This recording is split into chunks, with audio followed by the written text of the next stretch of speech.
A single dad is barely holding on, working long nights as a security guard, when his little boy asks a question that shatters his heart. "Daddy, will you die at work like Mommy?" But what starts as a moment of heartbreak turns into something no one saw coming because the powerful CEO of the building overhears, and suddenly their lives collide. At first, it feels like hope, a better shift, a chance to breathe. But just as things begin to change, layoffs, secrets, and danger threaten to tear it all apart. One boy's innocent words have the power to shake an empire. But will it be enough to save his father's life and rewrite their future forever? What happens when the walls between the rich and the broken finally come crashing down? Before we get into the story, comment below where in the world you are watching from today. The first rays of morning sun painted streaks of gold across the towering glass facade of Donovan Industries. Tom Keller's footsteps echoed through the empty lobby as he finished his final rounds, his security uniform crisp despite the long night shift. His shoulders ached from the hours of walking, but his mind was already on his son. The night guard's radio crackled one last time. "All clear on the west entrance, Keller. See you tomorrow." "Copy that," Tom replied, his voice carrying the weariness of another sleepless night. Outside, the city was coming alive. Early morning traffic hummed in the distance as Tom walked the familiar 3 blocks to Mrs. Alvarez's apartment. The smell of fresh bread from the corner bakery made his stomach growl, reminding him that he needed to grab groceries later. Mrs. Alvarez opened her door before he could knock, her weathered face creasing into a warm smile. "Good morning, Tom. Ethan's still sleeping on the couch." The apartment was small but cozy, filled with family photos and the lingering scent of coffee. Tom spotted Ethan curled up under his favorite blue blanket, dark circles under his eyes matching his father's. "Was he okay last night?" Tom asked softly, gathering Ethan's backpack. Mrs. Alvarez's expression softened. "He had trouble falling asleep again. Kept asking when you'd be back." Tom's heart clenched. He gently scooped up his sleeping son, who stirred slightly but didn't wake. "Thank you, Mrs. Alvarez. I don't know what we'd do without you." "You're doing your best, Tom," she said, patting his arm. "That boy needs his father, but he also needs you to take care of yourself."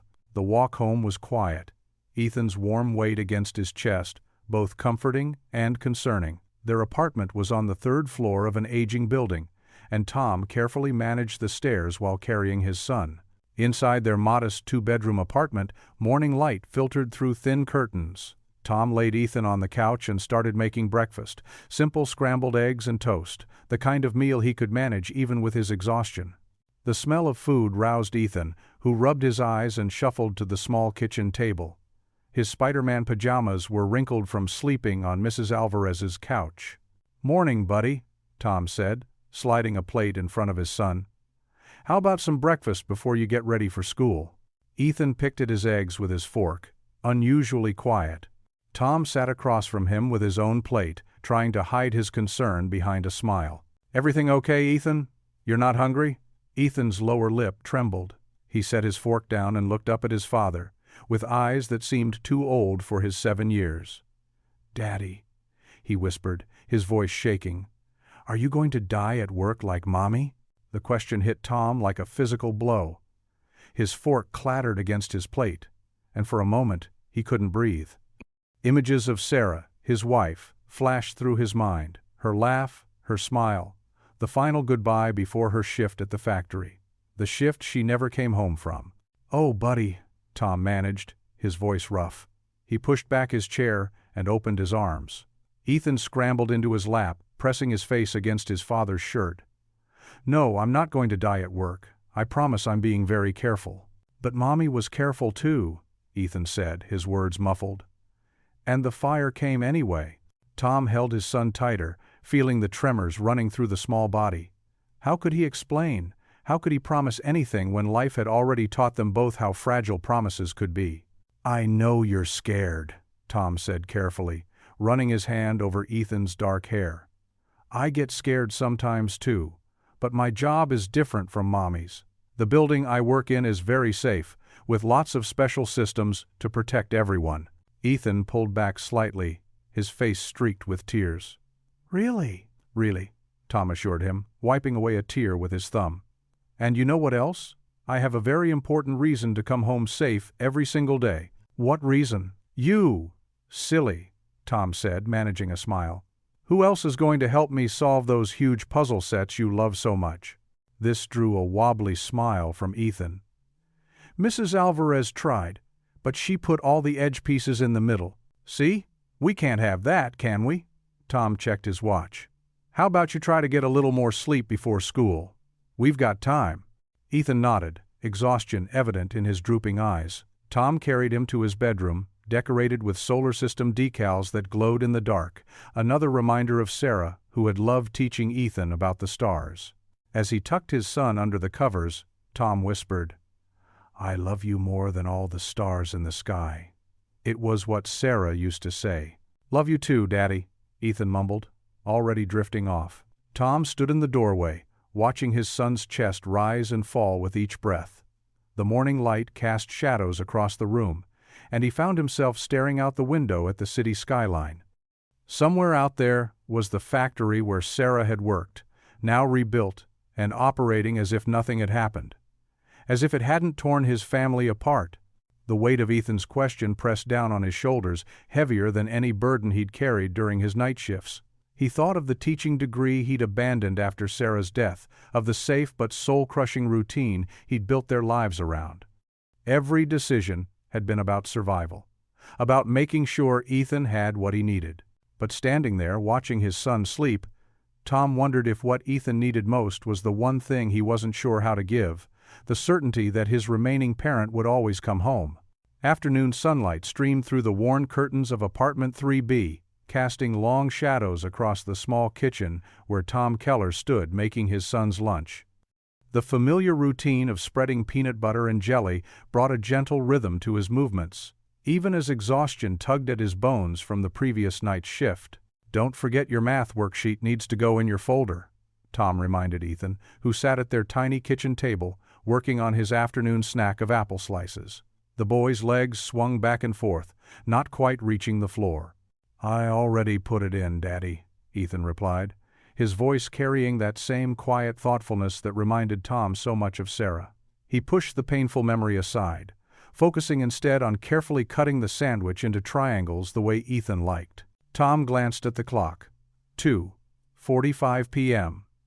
In 4 hours, he'd need to leave for another night shift. The thought made his shoulders slump slightly, but he straightened them before Ethan could notice. Mrs. Alvarez will come over at 6:30, he said, placing the sandwich into Ethan's Superman lunchbox.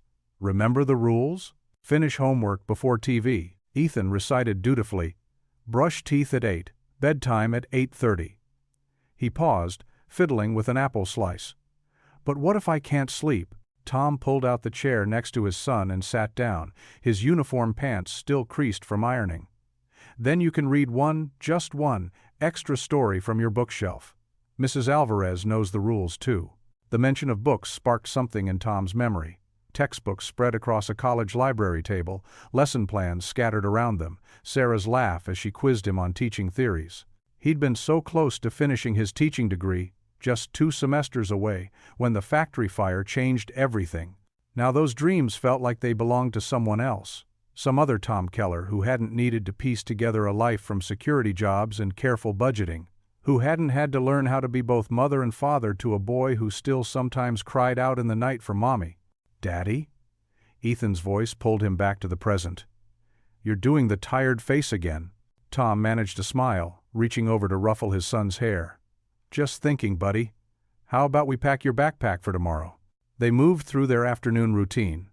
Homework check, backpack preparation, a quick dinner of mac and cheese that Tom could barely taste through his fatigue.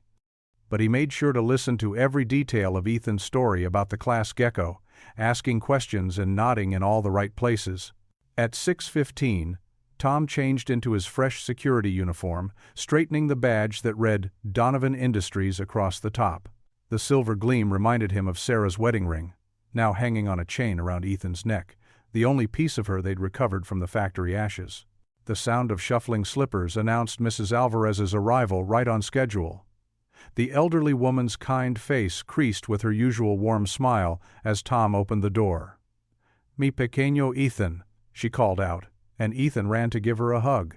"Remember, Mrs. A, he tried to convince you about extra TV time yesterday," Tom warned with a gentle laugh. "Ah? This one? Never." She winked at Ethan, who tried to look innocent and failed. "Go, Tom. We will be fine." Tom knelt down to Ethan's level, drawing him into a tight hug. His son's small arms wrapped around his neck, and for a moment, Tom allowed himself to breathe in the familiar scent of children's shampoo and grape juice. "I love you, buddy. Be good for Mrs. Alvarez." "Love you too, Daddy," Ethan whispered, but he didn't let go right away. Tom felt the slight trembling in his son's shoulders and knew the morning's question still haunted them both. Finally, Tom stood and gathered his things: lunch bag, security key card, the thermal coffee mug Sarah had given him years ago. He paused at the door, looking back at his son. Ethan had already moved to their living room window, his usual spot for goodbye waves. The setting sun caught his small figure, highlighting the silver chain around his neck. His tiny hand pressed against the glass, and Tom felt the weight of that morning's question settle heavily in his chest. "Daddy, are you going to die at work like Mommy?" Tom raised his own hand in farewell, trying to pour all his love and reassurance into that simple gesture. Ethan's face remained solemn, his hand staying pressed to the window, even as Tom turned toward the stairs. The security guard's heavy boots echoed in the stairwell, each step carrying him further from his son and closer to another long night of empty corridors and fluorescent lights. But it was work, it was steady, and it kept food on their table. For now, that had to be enough. The autumn evening air held a slight chill as Tom stepped outside, reminding him that winter bills would be coming soon. He squared his shoulders under his uniform jacket, Sarah's final words echoing in his memory. "Take care of our boy." Every night shift, every missed bedtime story, every moment of bone-deep exhaustion, it was all for Ethan. It had to be enough. The vast lobby of Donovan Tower stretched out before Tom like a cathedral of glass and marble, its polished floors reflecting the dim emergency lights.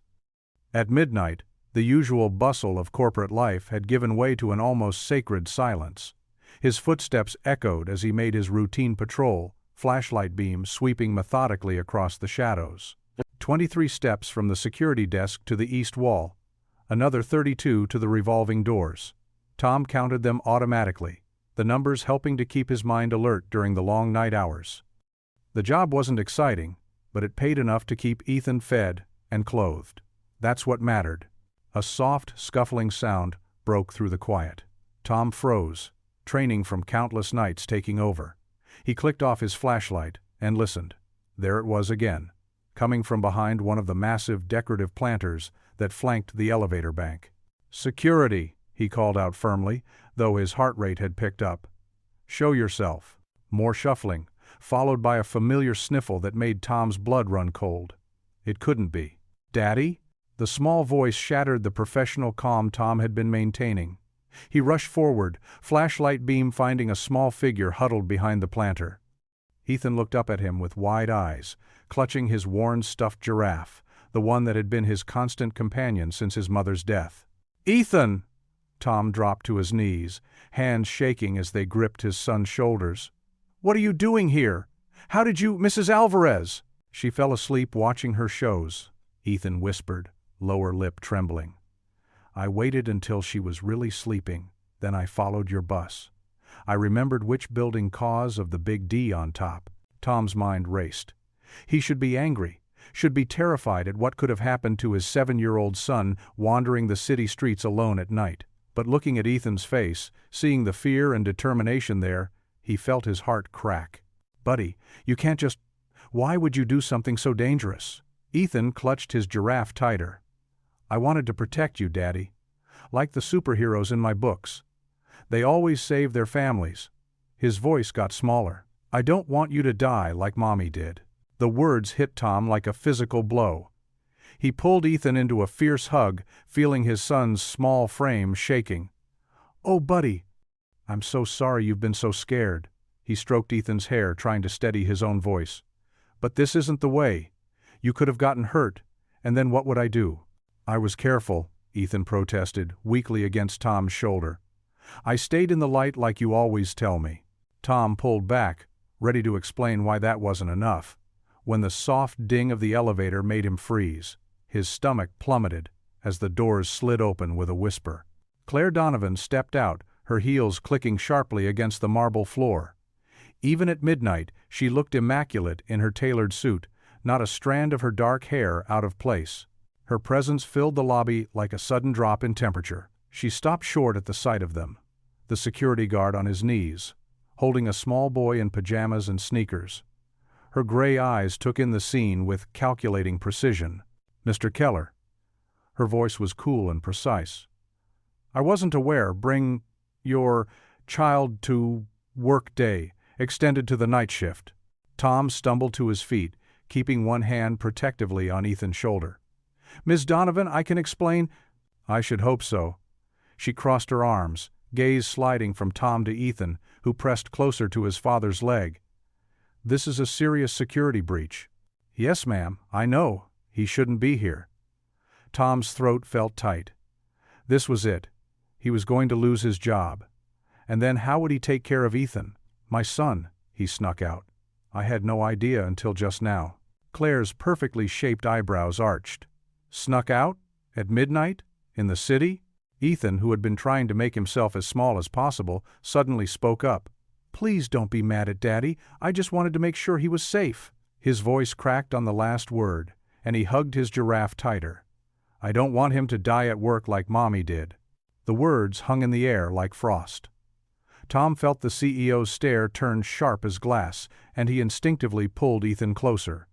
Claire Donovan's reputation for being ruthlessly efficient was well known throughout the company. She had probably already calculated the liability risk of having an unauthorized child in the building. Her lips pressed into a thin line as she looked between them. The silence stretched out, broken only by the soft hum of the building's climate control system. I'll take him home right now, Tom said quickly, desperately. I can call another guard to cover until I get back. I know this is completely unprofessional, and I take full responsibility. Claire took a step closer, her heels echoing in the vast space. Despite her petite frame, she seemed to tower over them in that moment. When she spoke, her voice carried all the warmth of the marble floors beneath them. Indeed you will, Mr. Keller. She fixed him with an unblinking stare. We will discuss this situation thoroughly. Tom felt his last hopes crumbling under that icy gaze. He had failed to protect his job, failed to provide stability for his son, all because of one desperate child's love for his father. The bitter irony of it threatened to choke him. Claire Donovan's heels clicked sharply against the marble floor as she approached, each step precise and measured like a metronome. Her tailored suit remained crisp even at this late hour, not a strand of her dark hair out of place. She came to a stop before Tom and Ethan, her expression as cold and impenetrable as the building's steel framework. Mr. Keller. Her voice cut through the lobby's silence. I assume you have an explanation for why there's a child in my building at midnight? Tom's throat went dry. He placed a protective hand on Ethan's shoulder, feeling his son trembling slightly beneath his touch. Ms. Donovan, I apologize. I didn't. He struggled to find the right words under her stern gaze. Ethan clutched his stuffed bear tighter, pressing himself against his father's leg.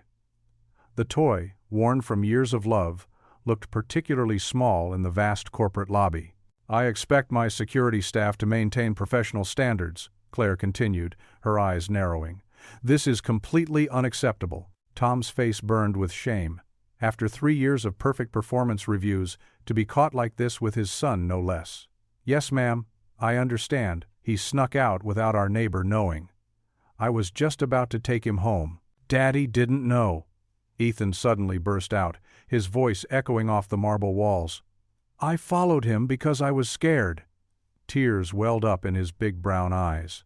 Claire's perfectly maintained expression flickered for just a moment. Scared? She asked, her tone losing a fraction of its edge. I don't want Daddy to die like Mommy did. Ethan's words tumbled out in a rush, his small frame shaking with emotion. She went to work and never came home, and He buried his face in his father's leg, shoulders heaving with silent sobs. The lobby fell deadly quiet. Tom felt his own eyes stinging as he gently squeezed Ethan's shoulder, trying to offer comfort while maintaining his professional composure. The pain of his wife's death, 3 years old now, felt suddenly fresh and raw. Claire stood absolutely still, her carefully constructed authority seemingly frozen in place. Something shifted in her eyes, a crack in the corporate armor. She glanced from the crying child to Tom's face, then quickly looked away, as if uncomfortable with the naked emotion before her. "Your wife?" she asked, her voice notably softer. "Factory fire," Tom managed to say. 3 years ago. She worked the night shift too."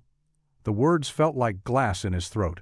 Claire's hands, which had been clasped firmly in front of her, relaxed slightly. She took a deep breath, then squared her shoulders, visibly reassembling her professional demeanor. But when she spoke again, the ice in her voice had thawed considerably. "Mr. Keller, I understand this is a unique situation." She paused, choosing her words carefully. "However, we cannot have unauthorized persons in the building, especially children. It's a liability issue." "Yes, ma'am," Tom nodded quickly. "It won't happen again. I'll make sure—" "I'm not finished," she interrupted, but without the earlier sharpness. "I'll speak with Human Resources in the morning. We may be able to arrange a daytime shift for you." Tom blinked in surprise. "Miss Donovan, that's very generous. But you don't have to—" "It's not generosity, Mr. Keller. It's practical management." She straightened her jacket with practiced precision. "A security guard distracted by family concerns is a security risk. Daytime hours would be more suitable for your situation." Ethan peeked out from behind Tom's leg, his tear-stained face showing a glimmer of hope. "Really? Daddy can work when the sun is up?" For a brief moment, something almost like a smile touched Claire's lips, but it vanished so quickly Tom wasn't sure he'd seen it at all.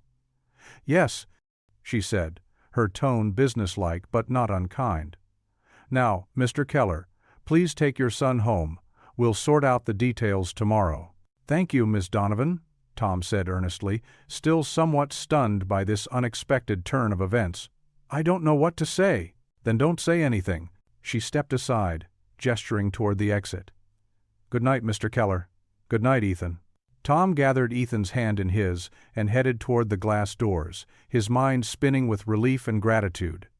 As they reached the exit, he glanced back over his shoulder. Claire Donovan stood in the center of the vast lobby, her figure reflected in the polished floor. Her face was impossible to read in the dim light, but she watched them intently as they left, her usual mask of authority, somehow different, softer perhaps, or merely thoughtful. The automatic doors whispered shut behind them, leaving her alone in the quiet building. Through the glass, Tom could still see her standing there, unmoving, like a statue in her corporate cathedral. Then she turned and walked toward the elevator, her heels once again clicking against the marble floor. But somehow the sound seemed less sharp than before. The morning sun streamed through the kitchen window, painting warm patches on their small breakfast table. Tom's phone buzzed next to his coffee mug, displaying an unfamiliar number. His heart skipped a beat as he answered, watching Ethan push his cereal around in his bowl. "Mr. Keller? This is Sandra from HR." The voice was friendly, professional. "I'm calling about your shift adjustment." Tom's fingers tightened around the phone. "Yes? We can move you to the day shift starting next week. Monday through Friday, 8 a.m. to 4 p.m. Would that work for you?" Tom closed his eyes, relief washing over him like a warm wave. "Yes, that would be perfect. Thank you." After hanging up, he looked at Ethan, who was watching him with curious eyes. "Hey, buddy, want to help me make some celebration pancakes?" Ethan's spoon clattered against his bowl. "Celebration? What are we celebrating, Daddy?" Tom pulled out the pancake mix from the cabinet, his movements lighter than they'd been in months. "Well, starting next week, I won't have to work at night anymore. I'll be home every evening with you." Ethan's eyes grew wide, sparkling with joy. "Really? You mean it?" He jumped up from his chair, nearly knocking over his cereal bowl in his excitement. "Really, really," Tom confirmed, catching the wobbling bowl. "Now, how about those pancakes?" Together, they mixed the batter, Ethan standing on his step stool beside the counter. Tom let him add extra chocolate chips, watching as his son's tongue poked out in concentration while he carefully dropped them into the mix one by one. "Now I'll see you at night," Ethan exclaimed as Tom flipped the first pancake. "We can watch TV together, and you can help me with homework and read me stories." "That's right, buddy." Tom's throat felt tight with emotion. He hadn't realized how much his night shifts had been weighing on both of them until now, seeing the pure joy on his son's face. The pancakes turned out slightly misshapen but perfect in their own way, just like their little family. They sat together, drowning them in maple syrup, planning all the things they would do during their evenings together. That afternoon, Tom called Mrs. Alvarez to thank her for all her help and let her know about the change. The elderly woman's voice was warm with happiness. "That's wonderful, Tom. Though I will miss having my little night owl visitor. You're still welcome to come over any time, Mrs. A," Ethan called out, having heard her voice through the phone. Later that evening, they settled on their worn but comfortable couch, the TV showing a baseball game. Tom had found some microwave popcorn in the back of the cupboard, and the familiar smell filled their small living room. Ethan snuggled close, his Superman pajamas slightly too big for him, the sleeves falling past his hands. "Who's winning, Daddy?" Ethan asked, though Tom could tell he was more interested in making popcorn castles than watching the game. "The home team's up by 2, Tom replied, absently running his fingers through his son's hair. The simple act of sitting here, watching baseball with his boy on a weeknight, felt surreal. No rushing to work, no worried glances at the clock, no guilt about leaving Ethan with the neighbors. During a commercial break, Ethan looked up at him with serious eyes. "Is Miss Donovan nice? She looked kind of scary, but she helped us." Tom considered the question, remembering the CEO's stern expression softening ever so slightly at Ethan's words. "I think sometimes people can surprise us, buddy. She did a very kind thing for us." "Like when Joey at school looked mean but then shared his cookies with me?" Tom chuckled. "Something like that." They watched until the 7th inning stretch, when Ethan's eyes started to droop. Tom carried him to bed, his son's arms wrapped trustingly around his neck, just like when he was smaller. The nighttime routine felt different somehow, calmer. No rush to get to work, no underlying tension. Tom helped Ethan brush his teeth, listened to his prayers, and tucked him into bed with Mr. Whiskers, his worn teddy bear. "Daddy?" Ethan mumbled sleepily as Tom adjusted his covers. "Yes, buddy? I'm happy you'll be home at night now." Tom's heart swelled. He leaned down and kissed his son's forehead, breathing in the familiar scent of children's shampoo and something uniquely Ethan. "Me too, buddy. Me too." Sitting on the edge of the bed, Tom watched as Ethan's breathing evened out, his small face peaceful in sleep. The street lights outside cast a gentle glow through the window, and somewhere in the distance, a car honked. Normal city sounds that used to signal the start of his work night, but now just meant home. Tom whispered into the quiet room, "Maybe things are changing for us." The words held hope, something he hadn't allowed himself to feel in a long time. The fluorescent lights hummed overhead as Tom made his rounds through the polished hallways of Donovan Tower. His new daytime shift still felt strange, sunshine streaming through windows instead of moonlight, bustling employees rather than empty corridors. He nodded at familiar faces, appreciating how much easier it was to work while Ethan was at school. As he approached the executive conference room, voices drifted through the partially open door. Tom slowed his pace, not meaning to eavesdrop, but the serious tone caught his attention. "The numbers don't lie," a man's voice said firmly. "We need to cut operating costs by 15% this quarter." "Which departments are we looking at?" another voice asked. "Support services first. Maintenance, cafeteria staff, security?" Tom's chest tightened, making it hard to breathe. He forced himself to keep walking, his footsteps suddenly heavy on the marble floor. Throughout his shift, the conversation played on repeat in his mind.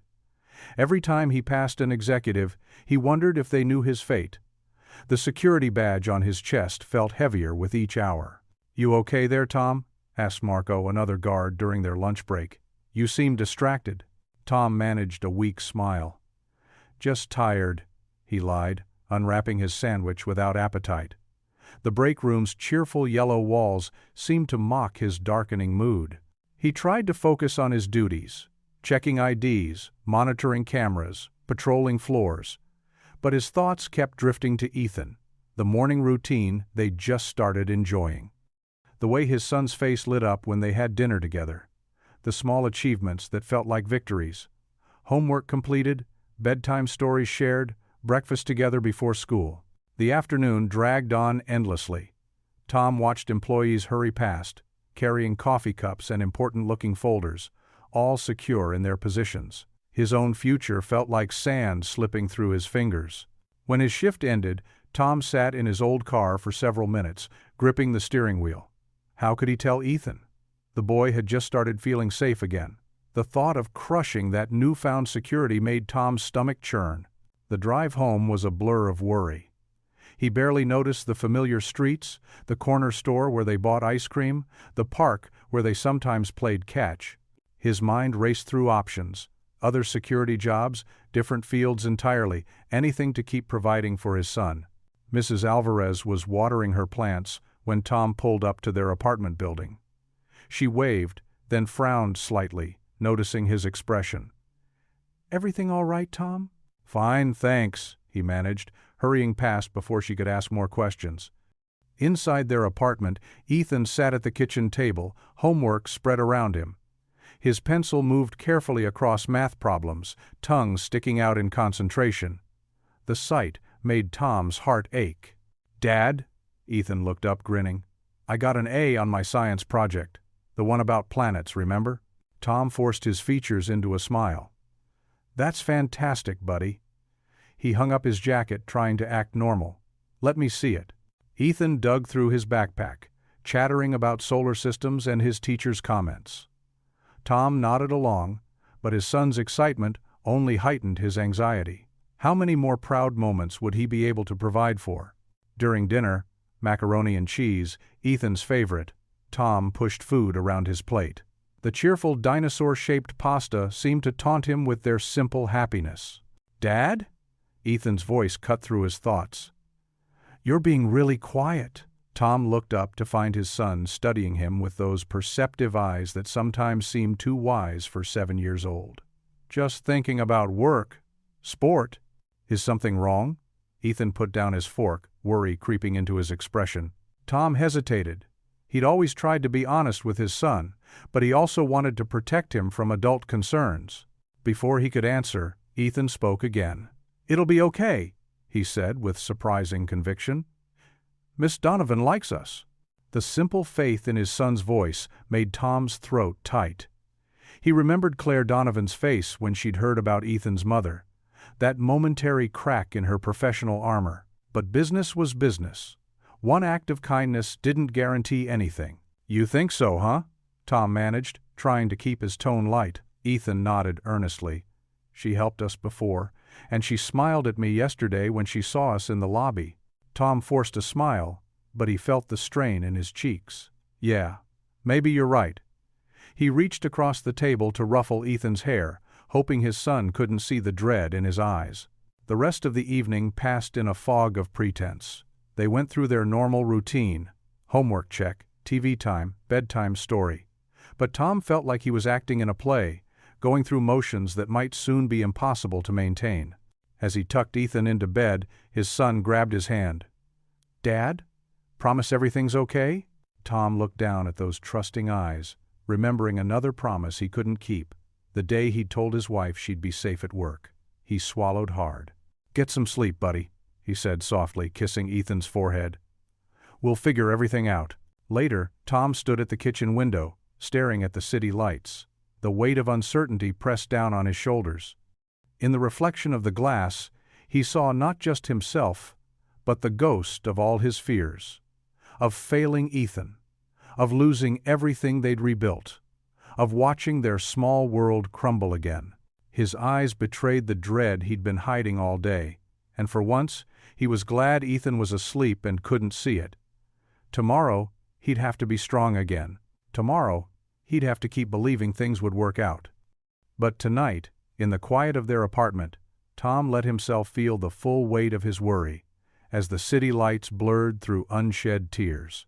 The spaghetti on Tom's plate had gone cold, untouched as he pushed the noodles around with his fork. Across the small kitchen table, Ethan chatted about his day at school, his voice bright and animated against the weight of Tom's silence. And then, Jimmy brought his new robot for show. And, Ethan said between bites, "It could walk and everything."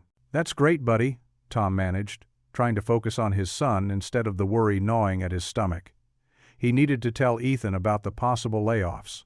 Prepare him somehow. But looking at his son's happy face, the words stuck in his throat. The phone rang, cutting through Tom's thoughts. He recognized the number, Mike, from work. "Hey, I need to take this. Keep eating, okay?" Tom stood up, ruffling Ethan's hair as he walked to the living room. He kept his voice low. "Hey, Mike, what's up?" "Tom, man, did you hear? They're having meetings about the cuts tomorrow. Janet in HR said security's getting hit hard. Like, half the department hard." Tom's shoulders tensed. "Are you sure? I mean, they just moved me to days." "Yeah, well, new shift won't matter much if," Mike continued, but Tom noticed movement in his peripheral vision. Ethan stood in the doorway, eyes wide, half-eaten garlic bread forgotten in his hand. "Ethan," Tom started, but Ethan was already backing away, shaking his head. "It's my fault," Ethan whispered, his voice breaking. "Because I came to work that night. Miss Donovan's gonna fire you because of me." "Nobody." "Wait." Tom dropped the phone, but Ethan had already bolted for the front door. It slammed behind him with a force that rattled the windows. Tom's heart leaped into his throat as he ran after his son. The evening air was cooling, streetlights flickering on one by one. He caught sight of Ethan's blue t-shirt disappearing around the corner. "Ethan, stop!" Tom called out, his feet pounding against the sidewalk. Fear surged through him. This wasn't like his normally cautious son. Ethan ran past Mrs. Alvarez's house, past the corner store where they bought ice cream on good days, his small legs carrying him faster than Tom would have thought possible. Other neighbors were out walking dogs or watering gardens, turning to stare at the chase. "Have you seen my son?" Tom asked breathlessly as he passed Mr. Chen sweeping his storefront. The elderly man pointed toward the park. The park was growing darker as dusk settled in, the playground equipment casting long shadows. Tom's eyes darted everywhere, searching for movement.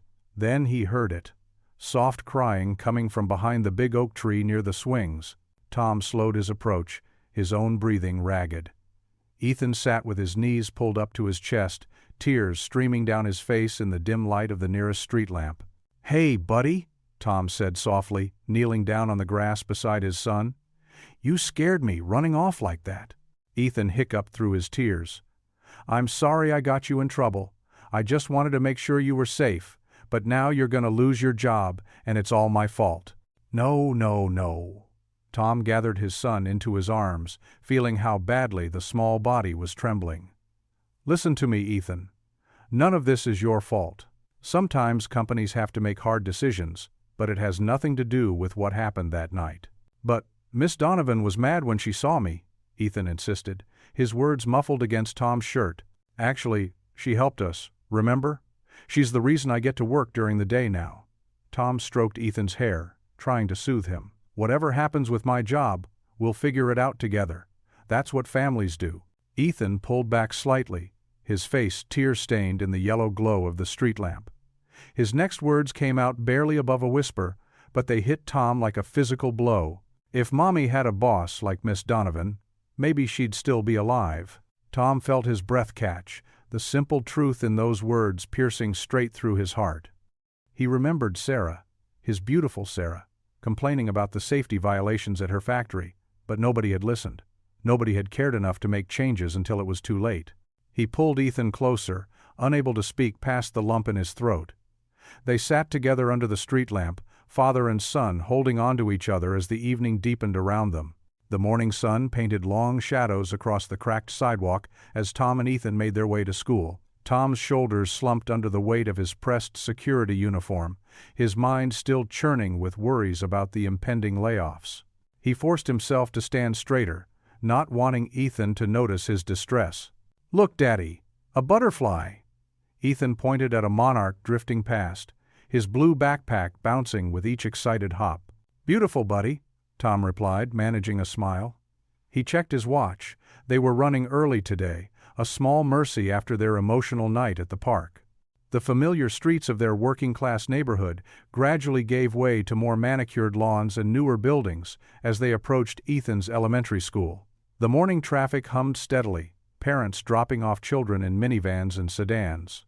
That's when Tom spotted it, a gleaming black Mercedes pulling up to the curb near the school's construction site. His heart skipped a beat as he recognized Claire Donovan stepping out, her tailored navy suit and perfectly styled hair, a stark contrast to the dusty construction backdrop. She was holding a leather portfolio, likely checking on the company's latest development project, a new community center they were building next to the school. Tom instinctively slowed his pace, hoping to avoid an awkward encounter after last night's scene at the park. But Ethan had other plans. "Miss Donovan." Ethan's voice rang out clear and strong. Before Tom could stop him, his son broke free from his grip and darted toward Claire. "Ethan, wait," Tom called out, his face flushing with embarrassment as he hurried after his son. Claire turned at the sound, her professional mask slipping for just a moment, as surprise flickered across her features. She adjusted her grip on her portfolio, clearly unprepared for this interruption to her morning schedule. Ethan skidded to a stop in front of her, his small face tilted up with determination. "Can you keep my daddy safe?" The question hung in the morning air like a thunderclap. Claire's perfectly maintained composure cracked, her blue eyes widening as she stared down at Ethan's earnest face. "I'm so sorry, Miss Donovan." Tom rushed to apologize, reaching for Ethan's shoulder. "We shouldn't be bothering you." "No, it's—" Claire started, then stopped. Her perfectly manicured hand tightened on her portfolio.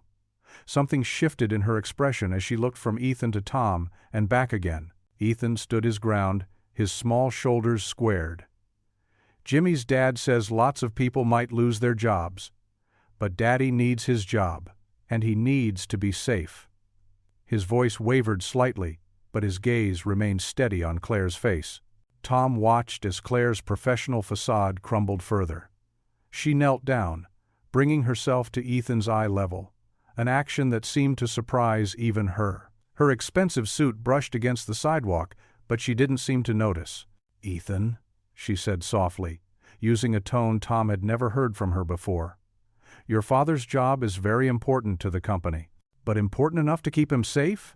Ethan pressed, his voice small but insistent. Claire's breath caught audibly. Tom saw something flash across her face. Recognition, perhaps, or realization. She glanced up at Tom, then back to Ethan, and for a moment she seemed to be seeing them both truly for the first time. Claire began, then paused, choosing her words carefully. "I understand why you're worried, Ethan. Safety should always come first." Tom watched this exchange with a mixture of horror and fascination. His son had just done what countless employee meetings and formal complaints had failed to do. He'd made Claire Donovan, the infamous Ice Queen of corporate leadership, truly stop and think. The school bell rang in the distance, breaking the tension. Ethan jumped slightly at the sound.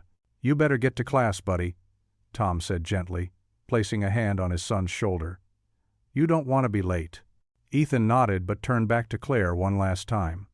"Please," he said simply, before wrapping his arms around his father's legs in a quick hug and running toward the school entrance. Tom and Claire stood in awkward silence, watching Ethan's retreating figure. The morning bustle continued around them, cars honking, children laughing, parents calling out last-minute reminders, but between them, time seemed suspended. "Mr. Keller, Claire started. "Please, you don't have to," Tom began simultaneously. They both stopped, another uncomfortable silence falling between them. Claire straightened up, brushing off her suit, but her usual air of authority seemed diminished somehow. "I should go," she said finally, gesturing to her car where her driver waited patiently. "There are meetings." Tom nodded, stepping back. "Of course. I'm sorry again about—" "Don't be." Claire cut him off, her voice firmer now but not unkind. She paused with her hand on the car door, looking back at him with an expression he couldn't quite read. Something had changed in her eyes. A softening, perhaps, or an awakening. Tom watched as she slid into the back seat of her Mercedes, the tinted windows hiding her from view.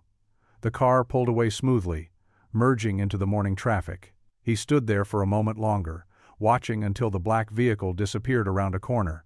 In the growing distance between them, Tom felt the weight of what had just happened settle over him. His 7-year-old son had just challenged one of the most powerful executives in the city, armed with nothing but honest words and raw concern. This wasn't just about keeping his job anymore. Ethan's simple question had stripped away the corporate veneer to expose the human cost of business decisions.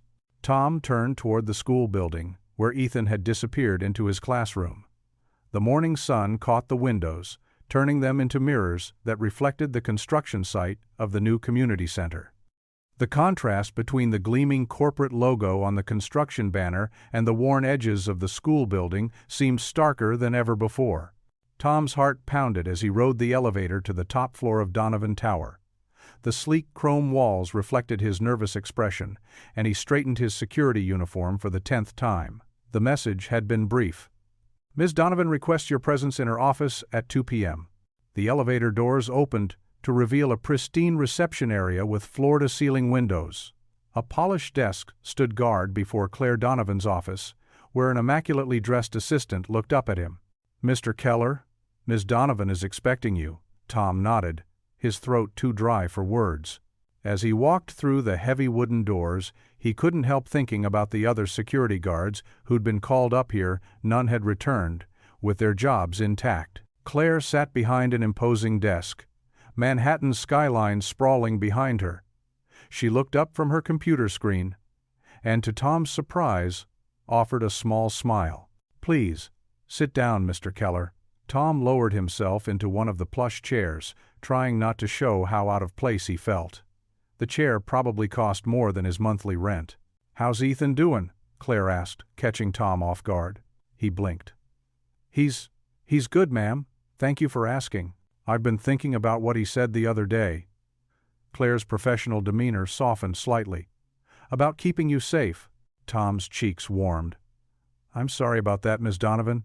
He shouldn't have." "No need to apologize," Claire interrupted, holding up a hand. "Children have a way of cutting through to what matters, don't they?" She stood and walked to the window, her reflection overlaying the city beyond. "Tell me about yourself, Mr. Keller. How long have you been in security work?" Tom shifted in his seat. "About 3 years, since my wife passed. And before that? I was studying to be a teacher," Tom admitted. "Elementary education." Claire turned back to face him, her expression thoughtful. "What made you change paths?" Tom's hands tightened in his lap. "Reality, ma'am. After Sarah died, I needed steady work right away. Teaching programs don't pay the bills." Claire returned to her desk and pressed a button on her phone. "Janet, bring us some coffee, please." She looked at Tom. "You take coffee?" "Yes, ma'am. Black is fine." While they waited, Claire asked more questions about Ethan, his school, his interests, how he was coping. Tom found himself gradually relaxing, though he couldn't shake the feeling that this was all building to something. The assistant brought in a silver coffee service, and the rich aroma filled the office. After she left, Claire poured for both of them. "Mr. Keller, I'm hosting an event next Saturday," she said, stirring cream into her cup. "A family day for our employees. I'd like you and Ethan to attend." Tom nearly choked on his coffee. "Ma'am, I've been CEO for 5 years," Claire continued. "But I'm realizing I may have lost touch with the human side of this company. Your son? He made me think about that." She met Tom's eyes directly. "I'd like to see things from the ground level, as it were. Get to know our people better." Tom set his cup down carefully. "That's very kind, but I'm not sure we'd fit in at that kind of event." "That's exactly why I want you there." Claire's voice took on an edge of determination. "Both of you." Tom thought about Ethan, how his eyes had lit up when Claire had spoken to him. How much he talked about the nice lady boss who had helped them. But he also thought about their worn clothes, their simple ways, how different they were from the corporate families who would attend. "The event starts at noon," Claire continued, not waiting for his response. "There will be activities for the children, catered lunch, and some informal discussions about making our workplace better for families. She slid an elegant invitation across the desk. I'd consider it a personal favor if you'd come. Tom picked up the heavy cardstock, running his thumb over the embossed letters. I'll need to check with my neighbor, Mrs. Alvarez. She helps with Ethan. Of course. Take the day to think about it. Claire stood, signaling the end of the meeting. But Mr. Keller, I hope you'll say yes. Walking back to his post in a daze, Tom pulled out his phone. He needed Mrs. Alvarez's advice and her help. Ethan would need better clothes than his usual weekend wear for an event like this. Mrs. Alvarez answered on the second ring. Tom, is everything all right? Yes. Tom found himself explaining the strange meeting, the invitation, his doubts. Tom, Mrs. Alvarez said when he finished. This is good. The CEO herself wants to know you better. Don't let pride stand in your way. But we don't belong in that world, Tom protested. And how will anything change if good people don't cross those lines? Mrs. Alvarez's voice was gentle but firm. Bring Ethan over tomorrow. I still have some of my grandson's old clothes, nice ones, hardly worn. We'll find something suitable. Tom looked down at the invitation again, remembering Claire's words about seeing things from the ground level. Maybe Mrs. Alvarez was right. Maybe this was about more than just one company event. Okay, he said finally. I'll tell Ms. Donovan we'll come. But please, help us get ready. I don't want Ethan to feel out of place. Of course, mihijo, Mrs. Alvarez said warmly. We'll make sure both of you look perfect. And Tom, remember you have as much right to be there as anyone. You're not just a security guard. You're a father trying to make a better life for his son. That matters more than any fancy clothes. Tom thanked her and hung up, feeling both nervous and strangely hopeful. He looked out across the lobby he guarded every day, wondering what Saturday would bring. Whatever happened, he knew one thing for certain: Ethan would be thrilled to spend more time with Miss Donovan. The summer sun warmed the sprawling company grounds as Tom parked his weathered sedan next to a row of gleaming luxury cars. He glanced at Ethan in the rearview mirror, watching his son's eyes grow wide at the sight of the elaborate setup ahead: colorful tents, game stations, and the smell of barbecue wafting through the air.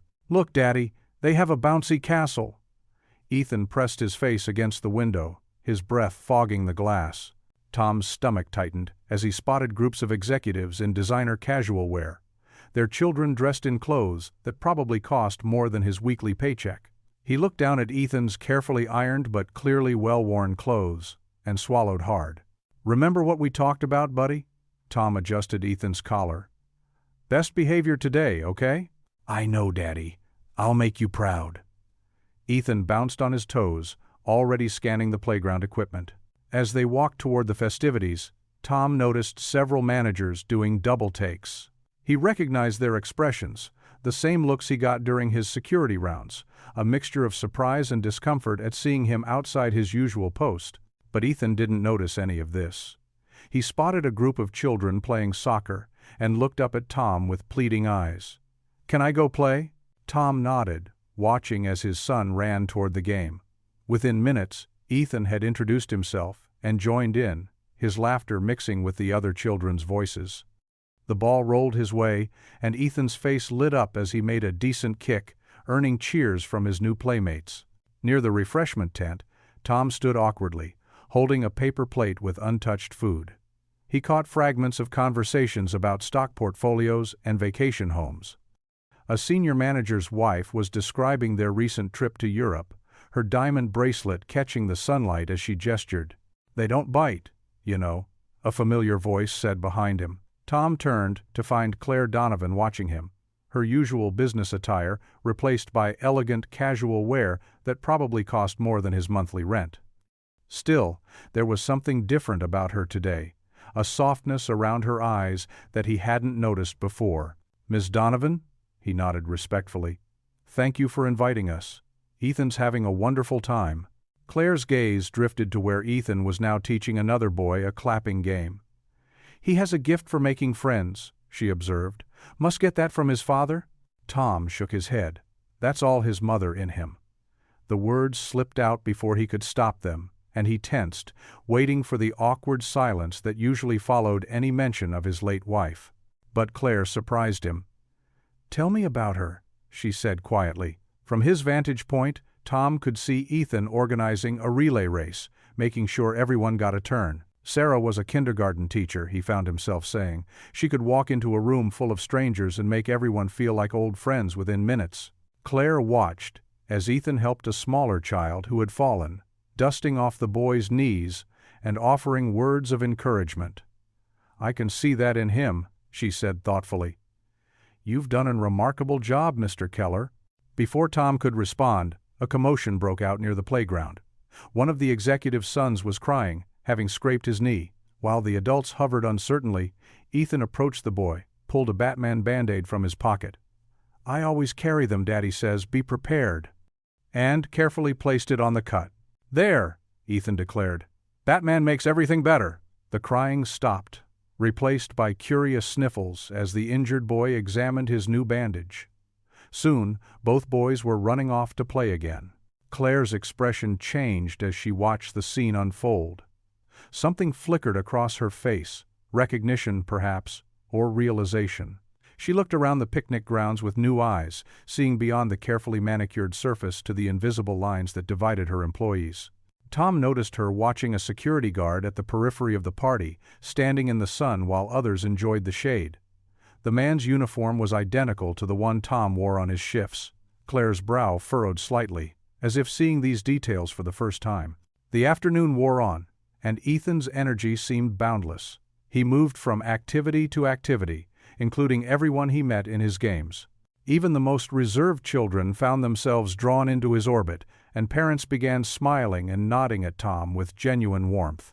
As the sun began to set, Tom called Ethan to leave. His son's face was flushed with excitement, his shirt bearing evidence of ice cream and grass stains. He waved goodbye to his new friends, promising to see them again soon.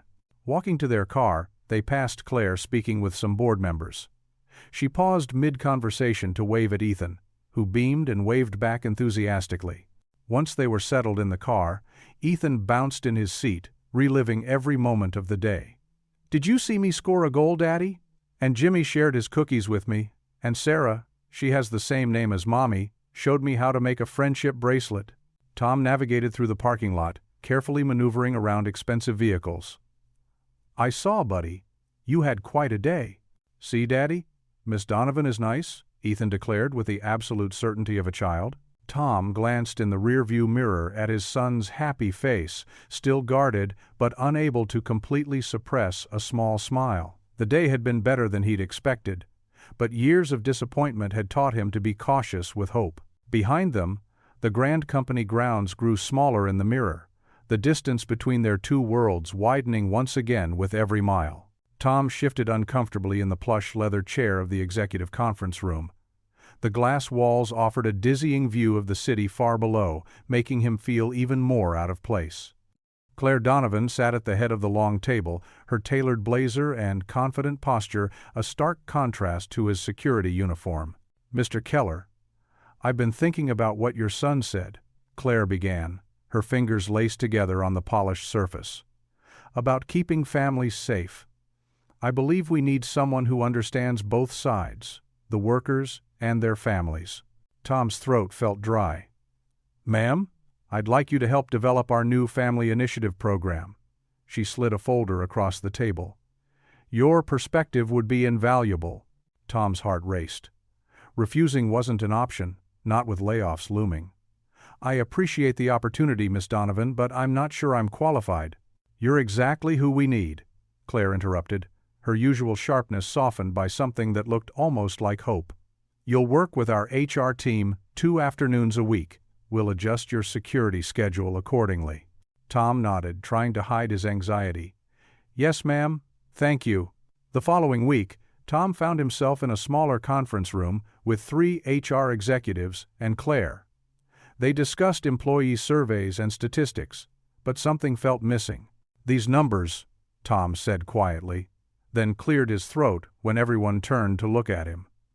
"They don't tell the whole story." Claire leaned forward. "Go on. Memories of his teaching coursework flickered through Tom's mind. Well, take the after-school care issue. It's not just about having a place for kids to stay. They need engagement, learning opportunities. The words started flowing more easily as he remembered his old passion. When I was studying to be a teacher, we learned about developmental needs. Kids this age need structure, but also creativity. What if we set up learning stations? Art supplies, reading corners, maybe even homework help? The HR director blinked in surprise. You studied education? Tom felt his face warm. Yes, before. He didn't need to finish the sentence. Everyone knew about his wife. That's exactly what we need, Claire said, her eyes lighting up. Not just babysitting, but real enrichment. What else would you suggest? Tom's confidence grew as he shared more ideas. Monthly themes could keep kids engaged, science experiments, cultural activities. We could bring in high school students as reading buddies. It would look good on their college applications, and our employees' younger kids would benefit. He sketched a rough schedule on the whiteboard, muscle memory from his teaching days taking over. Different stations could rotate through the week, Monday for science, Tuesday for arts and crafts. The HR team started taking rapid notes. Claire watched with growing interest as Tom outlined potential partnerships with local libraries and museums. And the best part, Tom continued, growing animated, is that it builds community. When kids feel connected to where their parents work, it strengthens families. They worry less about their parents because they understand the workplace better. He thought of Ethan's fears and added softly, "It makes work feel less scary." The room fell silent for a moment. Claire stood up and walked to the whiteboard, studying Tom's diagrams. "This is exactly what we needed, Mr. Keller. Not just a program, but a vision." Unknown to Tom, Ethan had finished his homework in the company's temporary childcare room and was being escorted past the conference room by Mrs. Martinez from HR.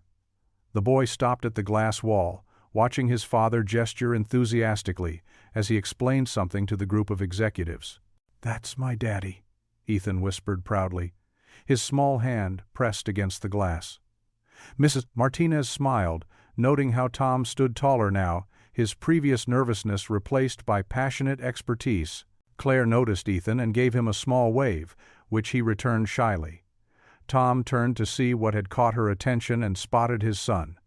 His heart swelled at the look of pure admiration on Ethan's face. Mrs. Martinez guided Ethan away, but his words lingered in the air. "That's my daddy."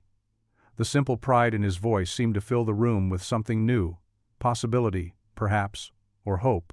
Tom turned back to the group, ready to continue. For the first time in years, he felt like more than just a security guard. He felt like himself again, the teacher he'd once dreamed of being, the leader he could become. Claire smiled, a genuine expression that transformed her usually stern face. "Let's hear more about these ideas, Mr. Keller. I think we're just getting started." The late afternoon sun cast long shadows across the cracked concrete steps of Tom's apartment building as Claire Donovan checked the address again on her phone. Her Mercedes looked startlingly out of place among the weathered sedans and work trucks in the parking lot. She grabbed the thick manila envelope from her passenger seat, straightened her tailored blazer, and made her way to the entrance. The lobby's fluorescent lights flickered dimly overhead. A wall of dented metal mailboxes greeted her, some hanging askew. The elevator had an out-of-order sign taped to it, forcing Claire to climb 3 flights of worn stairs, her heels clicking against the scuffed steps. When she reached apartment 3C, she hesitated before knocking. The door opened to reveal Tom in jeans and a faded t-shirt, so different from his crisp security uniform. His eyes widened in surprise. "Ms. Donovan, I wasn't expecting you. I had these documents for the family initiative that needed your signature," she said, holding up the envelope. "I was in the area, so I thought I'd drop them off personally." Tom stepped back, running a hand through his disheveled hair. "Please, come in. I'm sorry about the mess. If I'd known you were coming." Claire entered the small apartment, immediately struck by how cramped it felt compared to her own sprawling home. The living room doubled as a dining area, with a fold-out table pressed against one wall. A worn couch faced a small TV, and schoolbooks were spread across the coffee table. The walls needed paint, but someone had tried to make it homey with children's artwork and family photos. "Daddy, who's here?" Ethan's voice called out. He bounded from what must have been his bedroom, stopping short when he saw Claire. His face lit up with recognition. "Miss Donovan, did you come to visit us?"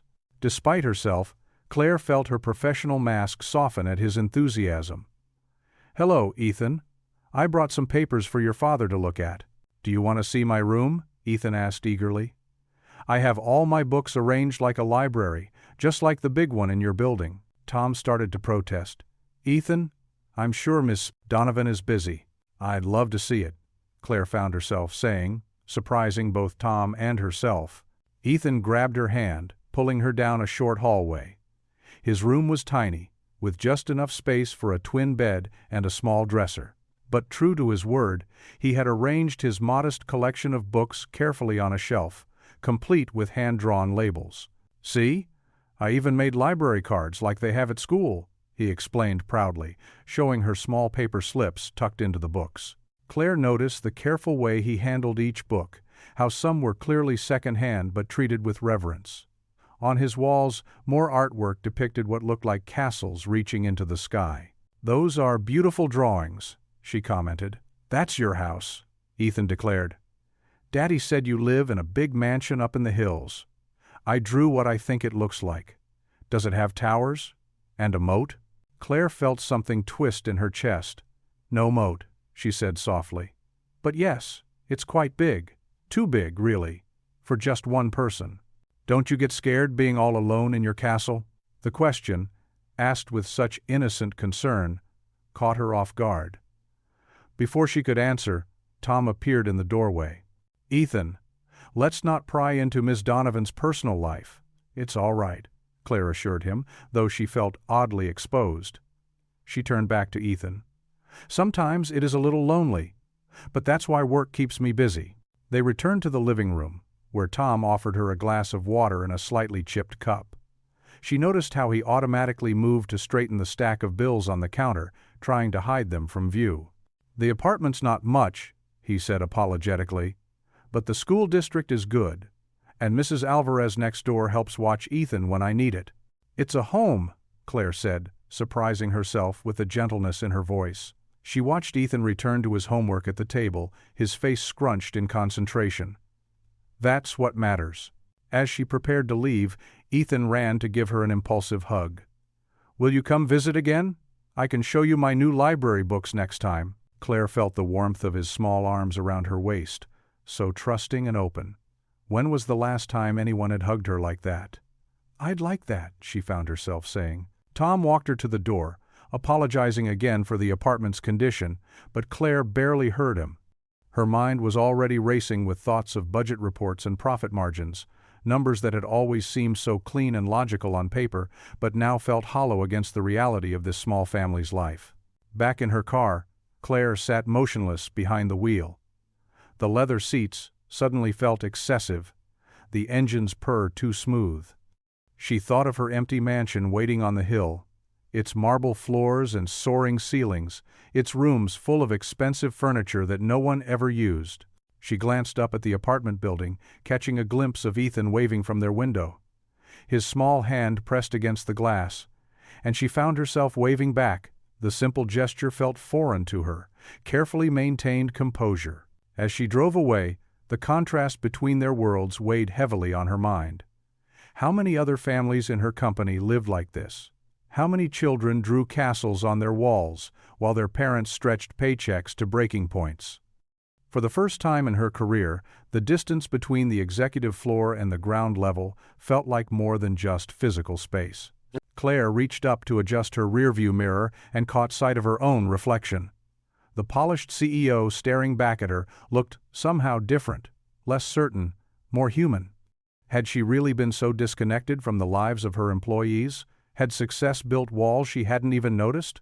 She stopped at a red light, watching a mother and child cross the street in front of her car.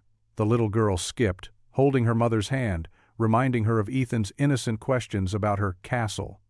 The light turned green, but Claire remained still for a moment, lost in thought about the comfortable bubble she'd built around herself, and wondering if it was time for that bubble to burst. The afternoon light streamed through the tall windows of Conference Room B, casting a warm glow over the circle of chairs where Tom Keller sat with 5 young security guards. His tie was loosened slightly, but his posture remained straight as he leaned forward, engaging with his small group. "Remember, being alert doesn't mean being afraid," Tom explained, his voice carrying a gentle authority that would have surprised his former self. "It's about being present, being aware. When you're working the night shift, it's easy to let your mind wander."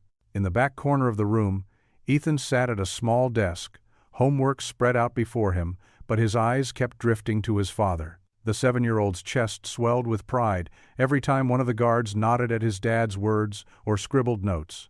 "Mr. Keller," asked Marcus, a fresh-faced guard in his early 20s, "how do you stay focused during those really quiet hours? Sometimes it feels like the night's never going to end." Tom smiled, remembering his own struggles. "I used to count ceiling tiles," he admitted, drawing chuckles from the group.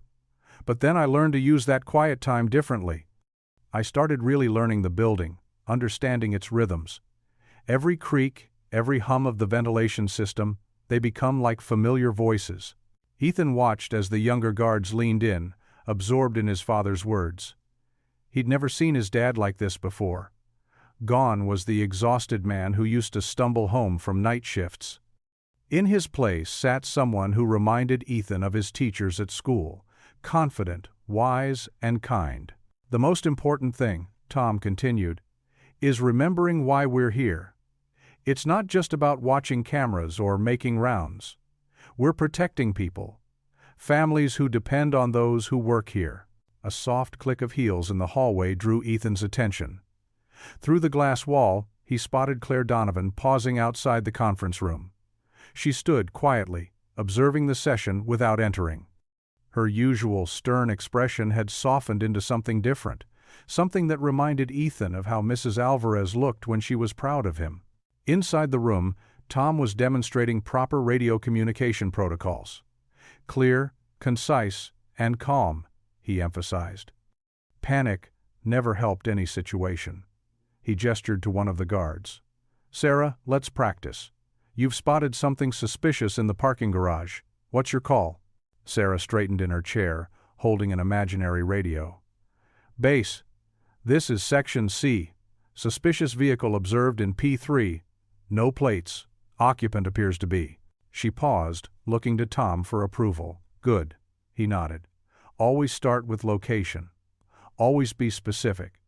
The more details you can provide, the better prepared your backup will be." Ethan noticed Claire was still watching. She pulled out her phone, typed something quickly, then slipped away as quietly as she had appeared. His father hadn't noticed her presence, too engaged with his students. The session continued for another hour, with Tom sharing stories from his years of experience, answering questions, and running through various scenarios. When it ended, the young guards gathered their things, each stopping to thank Tom personally. "Same time next week?" Marcus asked hopefully. "Count on it," Tom replied, straightening the chairs. "And remember, review those emergency protocols we discussed. There might be a pop quiz." He winked, and the guards laughed as they filed out. Ethan began packing up his homework, but his eyes never left his father. "Dad," he said once they were alone, "you're like a real teacher now." Tom's face softened as he walked over to his son. "Well, not exactly. Just sharing what I know." "But they all listen to you like you're a teacher," Ethan insisted. "And you know so much stuff." Tom ruffled Ethan's hair, a warm feeling spreading in his chest. For years, he'd buried his old dreams of teaching, convinced they'd died with his wife. But here, in this unexpected way, something was growing from those ashes. The drive home was filled with Ethan's excited chatter about the session. The boy's animation was infectious, and Tom found himself smiling more than he had in months. When they pulled up to their apartment building, the familiar scent of Mrs. Alvarez's cooking wafted down the hallway. "There are my boys," Mrs. Alvarez called out as they entered their apartment. She had used her spare key to let herself in and was setting a steaming dish of enchiladas on the table.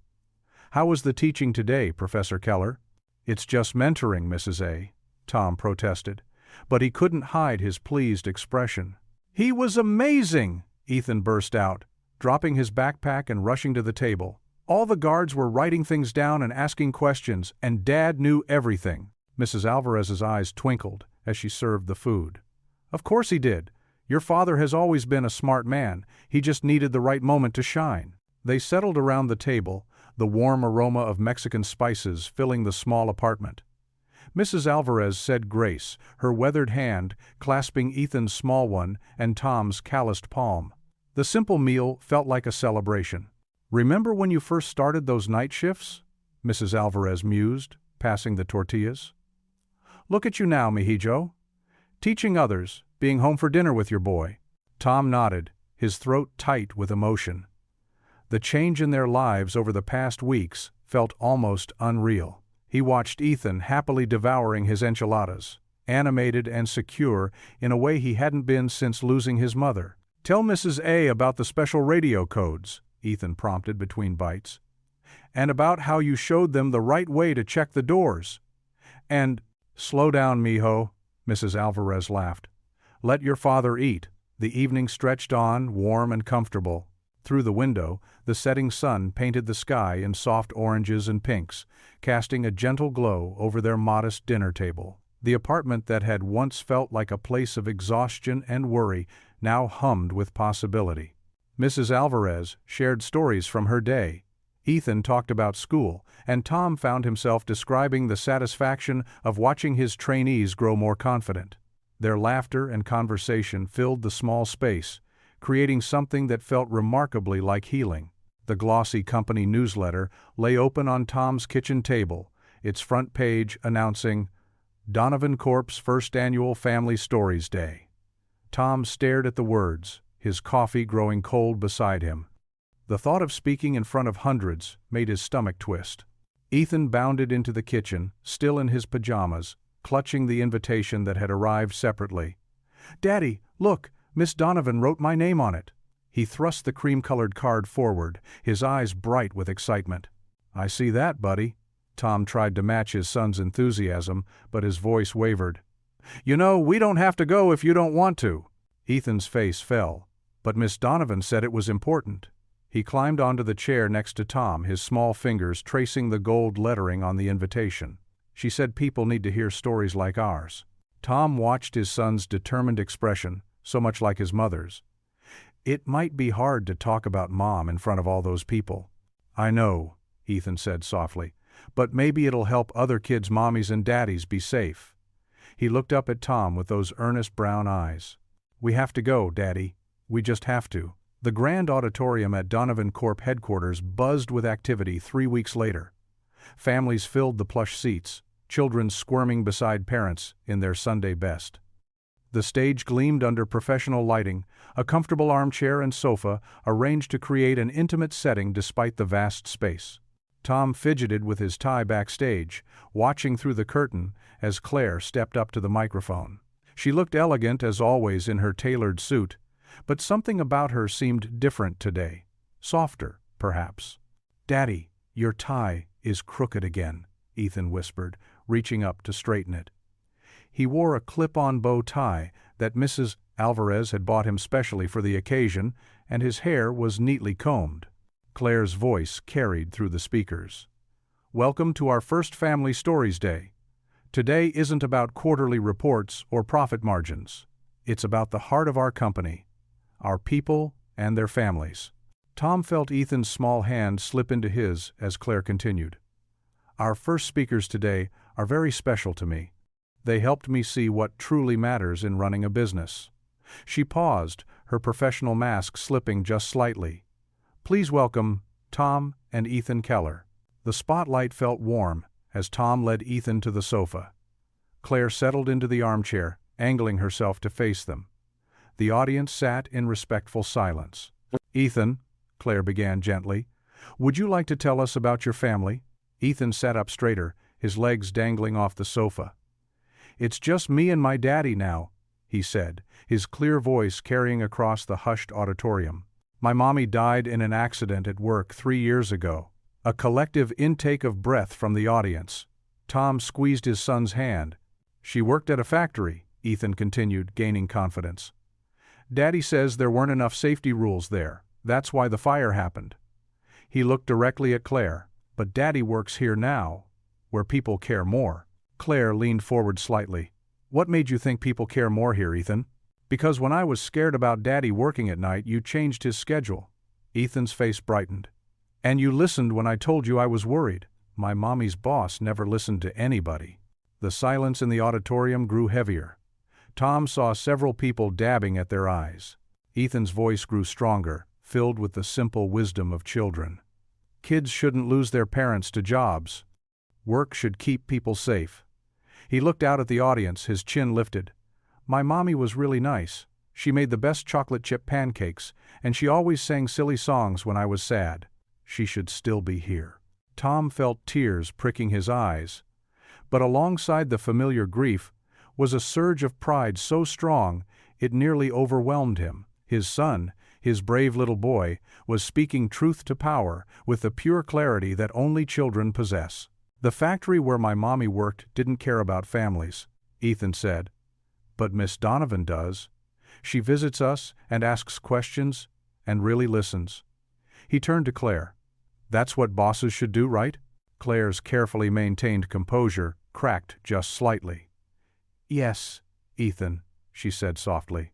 That's exactly what bosses should do. The applause started slowly, then built to a thunderous wave. Tom saw people standing, their faces moved by his son's simple, powerful words. In the front row, Mrs. Alvarez was openly crying, beaming with grandmother-like pride. Ethan smiled shyly at the response, scooting closer to Tom on the sofa. Tom wrapped his arm around his son's shoulders, his heart so full it felt like it might burst. This was his boy, speaking up for what was right, carrying his mother's memory forward, not in sorrow but in hope for change. As the applause continued, Tom glanced at Claire. She sat perfectly still, one hand discreetly reaching up to brush away a tear she clearly hoped no one would notice. But Tom saw it, and in that moment of shared vulnerability, he understood that his son had done more than just tell their story. He had reminded everyone in that room of their common humanity. The applause seemed to go on forever, wrapping around them like a warm embrace, carrying the promise that maybe, just maybe, real change was possible. The elegant private dining room at Le Bistro sparkled with soft lighting and crystal glasses. Tom felt out of place in his best, but still worn, suit as waiters glided past with silver trays. Ethan, however, sat wide-eyed in his freshly pressed shirt, taking in everything with wonder. Look, Daddy, the plates are so shiny, Ethan whispered, pointing at the fine china before them. Tom gently lowered his son's hand, remembering Mrs. A. Alvarez's hasty etiquette lesson before they left. Claire Donovan sat at the head of the table, surrounded by board members and executives. But tonight, her usual sharp business attire had been replaced by a softer blue dress, and her smile seemed genuine as she watched Ethan explore his elaborate place setting. Ethan, Claire called softly, would you like to sit next to me? She patted the chair to her right, usually reserved for important guests. Ethan looked at his father for permission. Tom nodded, and the boy carefully made his way around the table, climbing onto the plush chair. A waiter immediately appeared, spreading a crisp napkin across his lap. I've never been to a fancy restaurant before, Ethan confided to Claire. Do they have chicken nuggets? Several executives chuckled warmly, and Tom felt his cheeks flush. But Claire just smiled and leaned in conspiratorially. Actually, I asked the chef to make something special just for you. Would you like to see? On cue, a waiter presented Ethan with a plate of perfectly golden chicken tenders arranged like a fan, surrounded by carefully carved vegetable flowers. His eyes grew huge. It's beautiful! The tension in the room melted as conversation flowed more naturally. Tom found himself drawn into a discussion about his ideas for expanding the family support programs. To his surprise, the executives seemed genuinely interested, taking notes and asking thoughtful questions. Tom, said Claire during a pause in the conversation, your speech today about workplace safety really resonated with everyone. We'd like you to help develop our new employee welfare initiatives. Tom nearly choked on his water. I'm just a security guard, he stammered. Not anymore, Claire replied firmly. We need someone who understands both sides, management and workers. Someone who can bridge that gap. Across the table, Ethan beamed with pride. See, Daddy? I told you Miss Donovan was nice. The room filled with genuine laughter, and Tom felt something shift inside him. For the first time since losing his wife, he felt seen, understood, part of something larger than his daily struggles. As the evening progressed, Tom watched in amazement as his son charmed the entire room. Ethan shared stories about school, asked innocent questions about their big important jobs, and even got the usually stern CFO to demonstrate a magic trick with a dinner roll. Claire seemed transformed as well. She listened intently to Ethan's tales, her usual businesslike manner replaced by genuine warmth. When Ethan accidentally knocked over his water glass, she quickly helped him clean up, waving away his embarrassed apologies with a gentle smile. You know, she said quietly to Tom as dessert was served, your son has taught me more about leadership in these past few weeks than any business school ever did. The evening wrapped up with coffee for the adults and a special ice cream sundae for Ethan, who was fighting to keep his eyes open despite the excitement. As they prepared to leave, the executives each shook Tom's hand, treating him like a peer rather than an employee. Claire walked them to the restaurant entrance, where her driver waited to take them home. Thank you both for coming tonight, she said, helping a sleepy Ethan into his coat. And thank you for helping me see what really matters. In the back of the luxury car Claire had insisted on sending them home in, Ethan curled up against his father's side. The city lights flickered past the tinted windows as they wound their way through the quiet streets. Tom looked down at his son, heart full of unexpected hope. I think things are finally turning around, he said softly. Ethan mumbled something unintelligible, already drifting off to sleep, his small hand still clutching his father's sleeve. In the darkness of the car, Tom held his son close, grateful for this moment of peace and possibility. The fluorescent lights of the Donovan Towers lobby cast their usual sterile glow as Tom adjusted his security badge. He hadn't planned on working tonight, but when Jerry called in sick with the flu, Tom couldn't say no. Mrs. Alvarez had agreed to watch Ethan for a few extra hours, despite the late notice. Just this once, Tom had promised Ethan during dinner. Remember what we talked about? Sometimes we help others when they're sick. Ethan had nodded bravely, though his lower lip trembled slightly. Like how Mrs. Alvarez helps us. The memory of that conversation tugged at Tom's heart as he began his routine patrol of the building. The night shift felt strange now, the shadows and silence no longer familiar companions after weeks of working days. His footsteps echoed through the empty corridors as he checked each floor methodically. Around midnight, something caught his attention on the 32nd floor. A faint, burning smell drifted through the air, accompanied by an odd, crackling sound coming from behind one of the maintenance doors. Tom's heart rate quickened as he approached, memories of his wife's last day flooding back unbidden. The door handle felt warm to the touch. Too warm. Tom immediately grabbed his radio. Security to maintenance.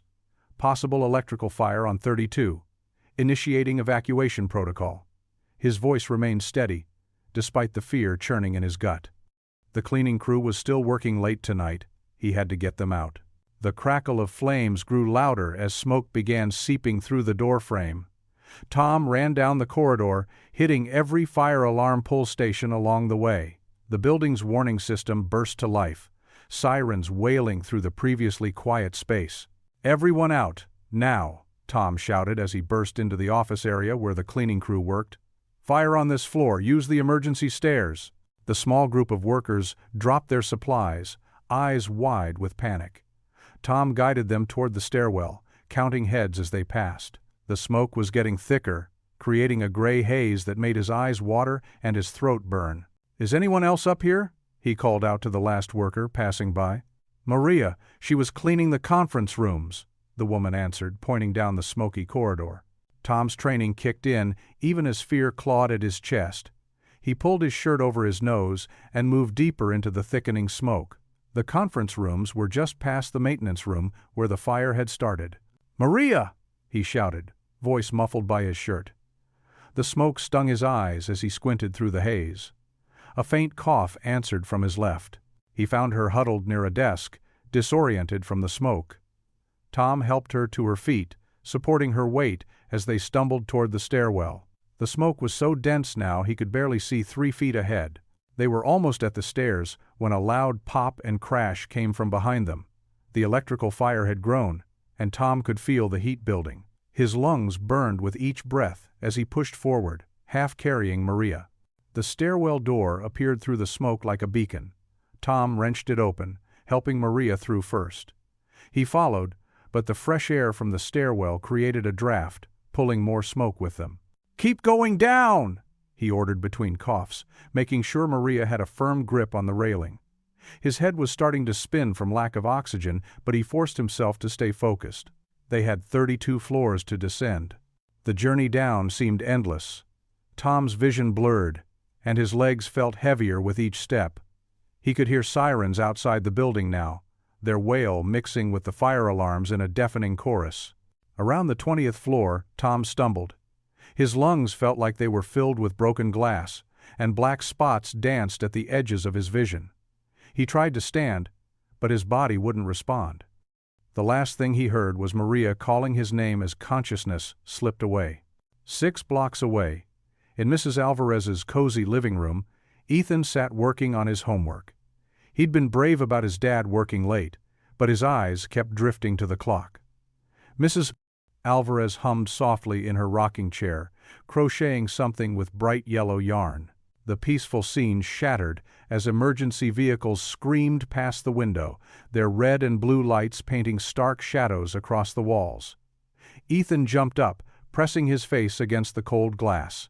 More sirens joined the first, all heading in the direction of his father's workplace. Mrs. Alvarez set down her crocheting and moved to the window. "Dios mío," she whispered, watching the parade of emergency vehicles. Ethan's small hands began to shake.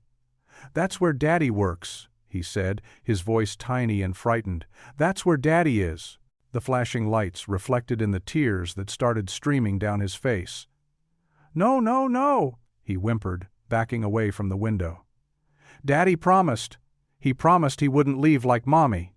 Mrs. Alvarez reached for him, but Ethan was already running toward the door, sobs racking his small frame. "Daddy! Daddy!" His scream echoed through the apartment building's hallway as Mrs. Alvarez caught him in her arms. "Mi angelito, mi pequeño," she soothed, holding him tight as he thrashed and cried. "We must pray. We must have faith." But Ethan could only scream, his worst fears playing out before his eyes as more sirens wailed in the distance. The same lights, the same sounds, just like the night his mother never came home. His entire world narrowed to those flashing lights and the terrifying certainty that history was repeating itself. "I want my daddy," he wailed, collapsing against Mrs. Alvarez's shoulder. "Please, please, I want my daddy." Through the window, the night sky had taken on an ominous orange glow in the direction of the Donovan Tower, and the sound of sirens seemed to fill the entire world. The hospital room was dim, except for the soft glow of monitors tracking Tom's vital signs. The steady beep of machines filled the otherwise quiet space. Tom lay still on the white hospital bed, an oxygen mask covering his face, his skin pale against the stark sheets. His usually neat uniform had been replaced by a plain hospital gown, and dark smudges from the smoke still marked his face and hands. Ethan sat in a chair, pulled right up to the bed, his small fingers wrapped tightly around his father's limp hand. His face was streaked with dried tears, and his Pokémon backpack lay forgotten on the floor beside him. "Please wake up, Daddy," he whispered, his voice trembling. "Please, don't go like Mommy did." Claire stood frozen in the doorway, her usual, confident posture gone. Her designer suit was wrinkled from hours of waiting, and her mascara was slightly smeared from wiping away tears she hadn't meant to shed. She watched the little boy with his father, her hand gripping the doorframe so hard her knuckles turned white. "Mr. Keller saved 3 people tonight," a nurse said quietly as she checked Tom's vitals. She adjusted his IV line with gentle hands. "He's a real hero." Ethan looked up at the nurse with red-rimmed eyes. "But heroes aren't supposed to get hurt," he said, his lower lip quivering. "They're supposed to come home." The nurse's face softened with compassion. "Your daddy is very strong, sweetheart. He's fighting to come back to you." Mrs. Alvarez sat in a corner chair, her rosary beads moving silently through her fingers. She had rushed Ethan to the hospital as soon as she saw the ambulance lights, and now she watched over both father and son with worried eyes. A doctor in a white coat entered, carrying a clipboard. Claire straightened immediately, moving into the room. "How is he?" she asked, her CEO authority creeping back into her voice despite her obvious concern. The doctor glanced at Ethan before speaking carefully. "Mr. Keller suffered from smoke inhalation, but his vital signs are stable. We've given him oxygen therapy and medication. He should make a full recovery, but he needs complete rest for the next few days." Ethan's shoulders sagged with relief, but he didn't let go of his father's hand. "When will he wake up?" he asked in a small voice. "Soon," the doctor assured him with a kind smile. "The medication is keeping him sleeping right now to help him heal, but he should wake up in the next few hours." Claire moved closer to the bed, her heels clicking on the linoleum floor. She looked down at Tom's still face, remembering how just hours ago he had been laughing at the celebration dinner. The contrast made her chest tight. "Ethan," she said softly, "maybe you should go home and get some rest. Mrs. Alvarez can—" "No." Ethan's voice was sharp with fear. "I'm not leaving. What if he wakes up and needs me? What if—" His voice broke. "What if he goes away like Mommy, and I'm not here to say goodbye?" Claire felt like someone had punched her in the gut. Mrs. Alvarez rose quickly to comfort Ethan, but the boy shrugged away from her touch, pressing closer to his father's side. "Oh, mihijo," Mrs. Alvarez murmured, her eyes filling with tears. Claire moved to Ethan's other side, kneeling down despite her expensive suit. She looked directly into his tear-filled eyes. "Ethan, listen to me," she said firmly but gently. "Your daddy is going to be okay. I promise you, and I'm going to fix things so this never happens again." Ethan studied her face with an intensity that seemed far beyond his 7 years. "You promise?" he whispered. "I promise." Claire's voice was fierce with determination. "No more accidents. No more fathers getting hurt. I'm going to change everything." The monitors beeped steadily in the background as Ethan considered her words. Finally, he nodded slightly, but turned back to his father. "I still want to stay," he said quietly. "Okay," Claire agreed. She stood up and spoke quietly to Mrs. Alvarez, arranging for fresh clothes to be brought for Ethan, and making sure the hospital staff knew to provide him with meals. As the night wore on, nurses came and went. Claire made phone calls from the hallway, her voice sharp as she demanded immediate safety inspections and protocol reviews. Mrs. Zaida, too. Alvarez dozed in her chair, her rosary still wrapped around her fingers. But Ethan never moved from his father's side. He talked to Tom in a low voice, telling him about school and his favorite superhero movies, as if the steady stream of words could pull his father back to consciousness. Sometimes his voice would crack, and he'd whisper, "Please wake up, Daddy. Please." The moon rose high outside the window, casting long shadows across the room. Ethan's eyes grew heavy, but he fought sleep fiercely, determined to stay awake until his father opened his eyes. Claire watched from her spot near the window as Ethan's head began to droop. She quietly found a spare blanket in the hospital cabinet and draped it over his shoulders. Ethan barely noticed, his small hand still clutching his father's larger one. Finally, exhaustion won out. Ethan's head dropped forward onto the edge of the hospital bed, his breathing evening out into the deep rhythm of sleep. But even in sleep, his fingers remained wrapped around his father's hand, holding on as if he could anchor Tom to the world through that simple touch. The night settled into quiet, broken only by the steady beeping of monitors and the soft breathing of the sleeping child. Claire stood guard at the door, her face set with determination, while Mrs. Crape laid. Alvarez whispered prayers in Spanish from her corner. And Tom slept on, his son's small hand held safely in his own, both of them waiting for morning. Claire's heels clicked against the polished floor of her corner office as she paced back and forth.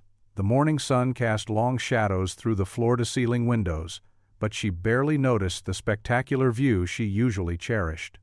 Her mind kept returning to the image of Ethan's tear-stained face at the hospital, his small hands clutching his father's unmoving fingers. She stopped at her desk, running her fingers over a framed photo from the recent company event. In it, Ethan stood at the microphone, his brave little voice echoing through her memory. Kids shouldn't lose their parents to jobs. The words hit differently now. She sank into her leather chair, her usual confident posture crumbling. Opening her laptop, she began typing furiously, her manicured nails clicking against the keys. The incident report from last night's fire lay open beside her, a damning testament to the corners they'd cut on maintenance. "Miss Donovan?" Her assistant's voice came through the intercom. "The board members are asking about last night's incident. Tell them I'll have a full presentation ready by this afternoon," Claire replied, her voice firm with newfound purpose.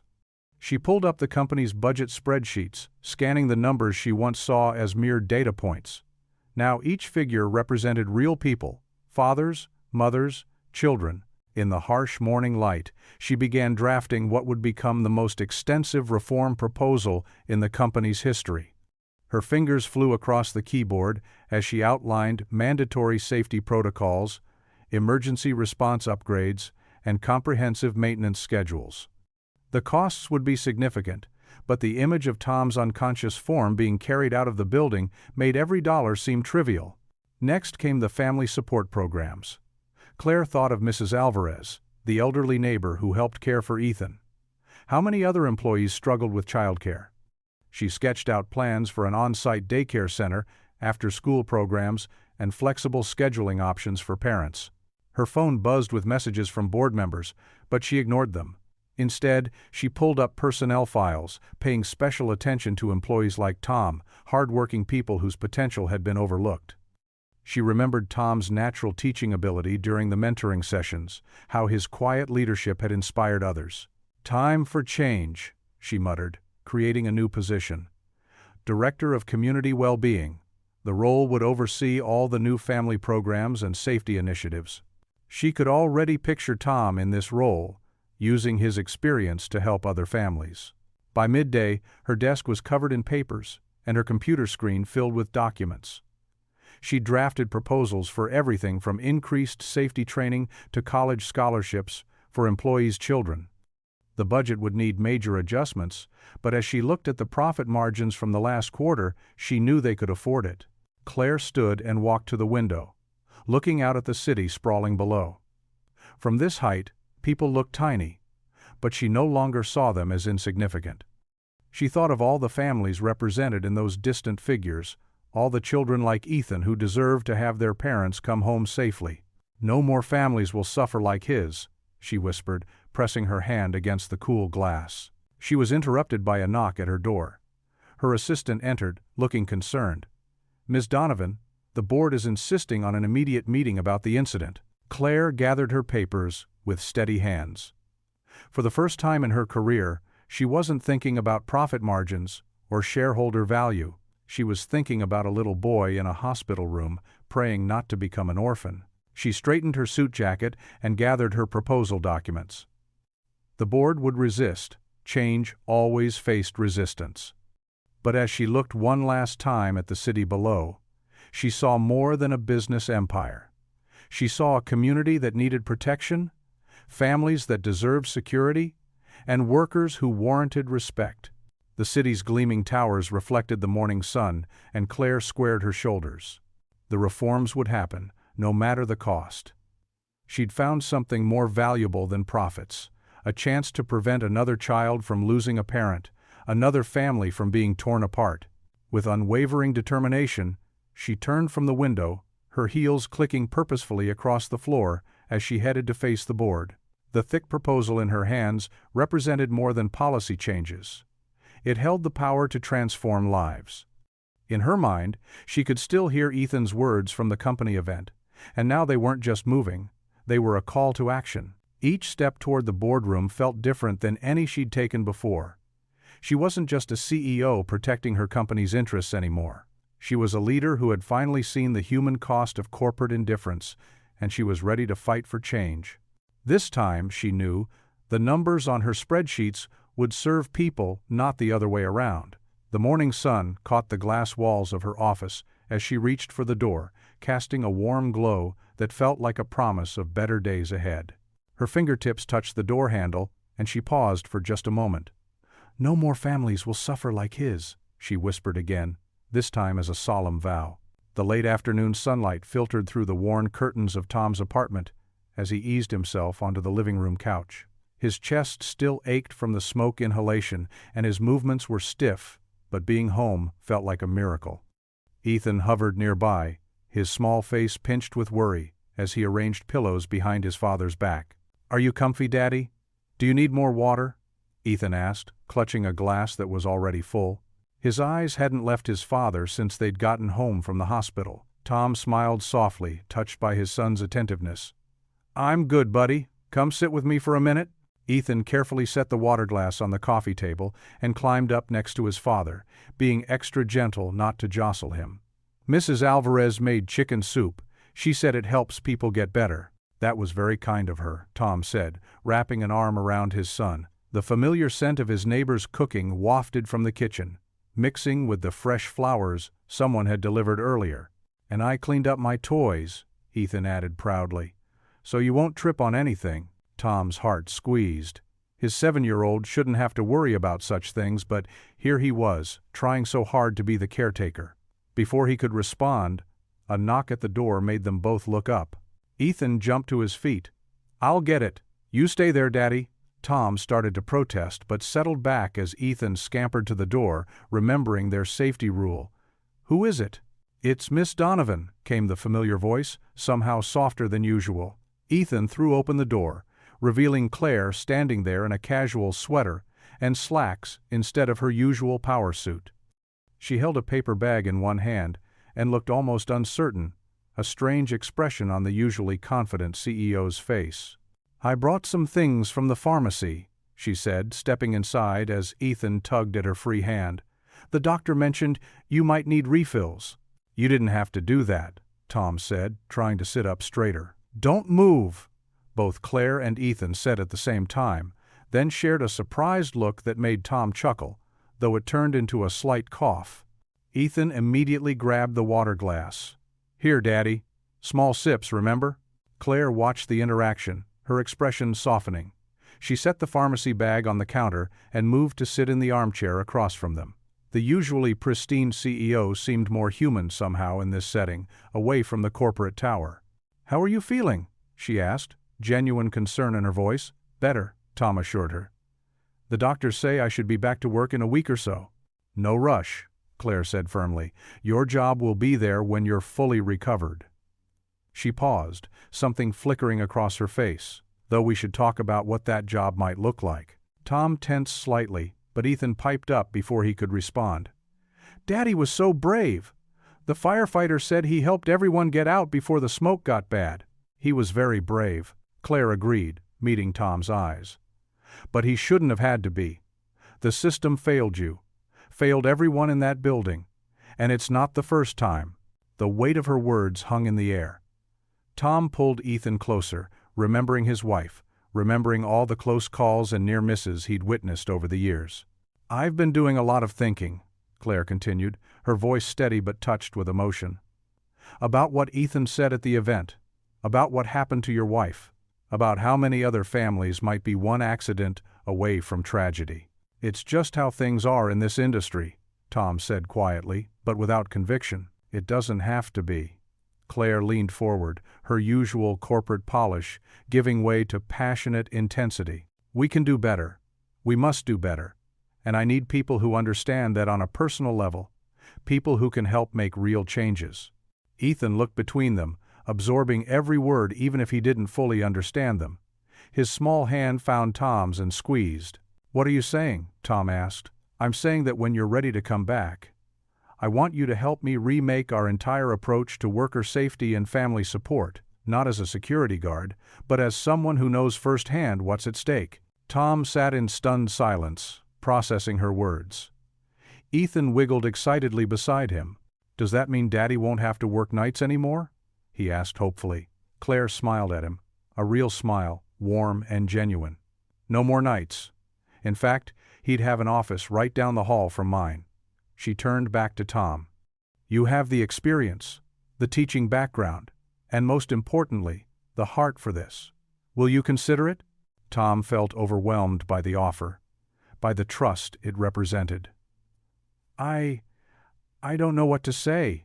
Say yes, Ethan urged, then remembered his father's condition and added more quietly, Please? A laugh bubbled up from Tom's chest, careful and tender. You make a compelling argument, buddy. He looked at Claire, seeing not the intimidating CEO, but a person who'd been changed by their story, just as they'd been changed by her kindness. Thank you. I would be honored to help. Claire nodded, relief and satisfaction crossing her face. She rose to leave, knowing Tom needed rest. We'll talk more when you're stronger. For now, focus on getting better. As she moved toward the door, Ethan scrambled off the couch and ran to her. Before anyone could react, he wrapped his arms around her waist in a tight hug. Thank you for helping my daddy, he whispered, face pressed against her sweater. Claire froze for a moment, then slowly knelt down to return his embrace, her eyes glistening. Tom watched, his own vision blurring, as the woman who had once seemed so untouchable held his son with all the gentleness of family. Tom sat at his small kitchen table, staring at the formal letter in his hands. The company letterhead gleamed at the top of the page, and Claire Donovan's signature graced the bottom. Between them lay an offer that made his heart race: Head of Community Well-Being Division. Sunlight streamed through the window, catching the dust motes dancing in the air. The apartment was quiet, except for the gentle hum of the refrigerator, and Ethan's cartoons playing softly in the living room. Tom's hands trembled slightly as he read the letter for the 5th time. The salary made his eyes widen, more than double what he made as a security guard. But it wasn't the money that made his throat tight. It was the job description: developing safety programs, creating support systems for employees' families, teaching workshops on workplace wellness. Everything he'd once dreamed of doing as a teacher transformed into something new and unexpected. Claire sat across from him, her usual corporate polish softened by the homey surroundings of his kitchen. She'd shed her blazer in the warm apartment, and her sleeves were rolled up to her elbows. I know it's a big change, she said quietly, but after everything that's happened, I can't think of anyone better. Tom ran a hand through his hair, his mind racing. I don't know, he said slowly. I'm just a security guard. The executives won't. The executives will listen, Claire interrupted firmly. They've already approved this. Your experience, your story, your teaching background, it's exactly what we need. She leaned forward, her eyes earnest. Tom, you've already changed how we think about our workers' families. Imagine what you could do with real resources behind you. From the living room doorway came the soft padding of small feet. Ethan appeared, his eyes wide with curiosity. What's happening, Daddy? Tom held out his arm, and Ethan came to lean against his side. Miss Donovan has offered me a new job, he explained carefully. A big job, helping make sure everyone at the company stays safe and their families are taken care of. Ethan's face lit up like a sunrise. Like a teacher? He asked, remembering the stories Tom had told him about his old dreams. Sort of, Tom smiled. But I don't know if I... Daddy, now you can help everyone be safe, Ethan burst out, bouncing on his toes. His eyes shone with pure joy and pride. Like you always wanted. You can make sure no other kids lose their mommies or daddies at work. Tom's throat closed up. He looked at his son's eager face, seeing in those bright eyes the same hope he'd once had as a young teaching student. Before grief and fear had narrowed his world to just survival. Before he'd stopped believing he could make a difference. Tears pricked at his eyes as he pulled Ethan close. You really think I should do it, buddy? Ethan nodded vigorously against his shoulder. You're the best daddy ever. You'll be the best at helping other daddies too. Claire watched them quietly, her own eyes suspiciously bright. When Tom looked up at her, she gave him a small, encouraging nod. Tom took a deep breath, feeling something shift inside him, like a door long rusted shut, finally creaking open. Okay, he said softly, then again with more strength. Okay, I'll do it. Really? Ethan squealed, jumping up and down. Really? Tom laughed, wiping his eyes. Claire broke into a genuine smile. Not her usual measured business expression, but something warm and real. "Welcome aboard," she said, extending her hand. As Tom shook it, there was a knock at the door. Mrs. Alvarez let herself in, carrying a large pot that filled the apartment with the rich aroma of her famous beef stew. "I heard voices and thought I'd bring dinner," she announced, then stopped short at the scene before her. Claire, in her expensive dress, Tom with tears in his eyes, and Ethan practically vibrating with excitement. "Mrs. Alvarez." Ethan ran to hug her legs. "Daddy got a new job. He's going to help keep everyone safe." The elderly woman's face softened with understanding. She set the pot down and opened her arms to Tom. "Mijo, is this true?" Tom nodded, accepting her warm embrace. "Head of Community Well-Being," he said, still hardly believing it himself. I knew God had bigger plans for you," Mrs. Alvarez declared, patting his cheek. She turned to Claire with a knowing look. "And you, señorita? You saw what was in his heart all along, didn't you?" Claire smiled, looking almost shy. "I just opened a door." Tom walked through it himself. "Well, this calls for a celebration," Mrs. Alvarez announced, bustling to the kitchen to get bowls. "My stew is still hot, and I brought fresh bread, too." Soon they were all seated around Tom's small table, the rich aroma of the stew filling the apartment. Mrs. Alvarez said a brief grace, her voice thick with emotion as she thanked God for new beginnings. Ethan couldn't stop grinning as he dunked his bread in the broth. "Does this mean you won't work at night anymore, Daddy?" "No more night shifts," Tom confirmed, ruffling his son's hair. "I'll be home every evening. And I can visit you at work sometimes? We'll set up a proper children's area in the new family center," Claire added, accepting a second helping of stew from Mrs. Alvarez. "Maybe you can help design it, Ethan." The boy's eyes went wide. "Really?" Laughter rippled around the table. Mrs. Alvarez's warm chuckle, Claire's surprised giggle, Tom's deep chuckle, and Ethan's delighted giggles. The sound filled the small apartment, chasing away the last shadows of lonely nights and worried days. Tom looked around at these people who had become his unlikely support system, the CEO who'd opened her heart, the neighbor who'd become family, and his precious son who'd sparked it all with a simple, frightened question about safety. The apartment rang with their shared joy, and Tom felt his heart swell with gratitude and hope. Tom adjusted his tie for the third time, standing in front of the mirror in his newly assigned office. The space felt foreign, warm wood desk, leather chair, and a wall of windows overlooking the city. A framed photo of Ethan sat on his desk, his son's bright smile giving him courage. "First day jitters?" Claire stood in the doorway, her usual formal attire softened by a genuine smile. "That obvious, huh?" Tom smoothed his tie again. "Never thought I'd be on this side of things." "You earned it," Claire said, stepping into the office. "The conference room is ready. Your first group arrives in 15 minutes. Tom nodded, gathering his materials, training manuals he'd spent weeks developing, drawing from his teaching background and security experience. His hands weren't quite steady as he stacked the papers.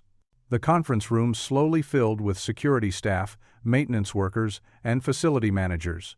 Tom recognized many faces from his guard shifts. Some looked curious, others skeptical. He took a deep breath, remembering all the lesson plans he'd written in college. "Morning, everyone," he began, his voice growing stronger with each word. "I'm Tom Keller. Most of you know me from security. Today we're starting something new, something that could save lives." As Tom spoke about safety protocols and emergency responses, he noticed the skeptical looks softening. He shared stories from his years on the job, including close calls he'd witnessed. When he mentioned the factory fire that took his wife, the room fell silent. "Safety isn't just about rules and regulations," he said, his voice thick with emotion.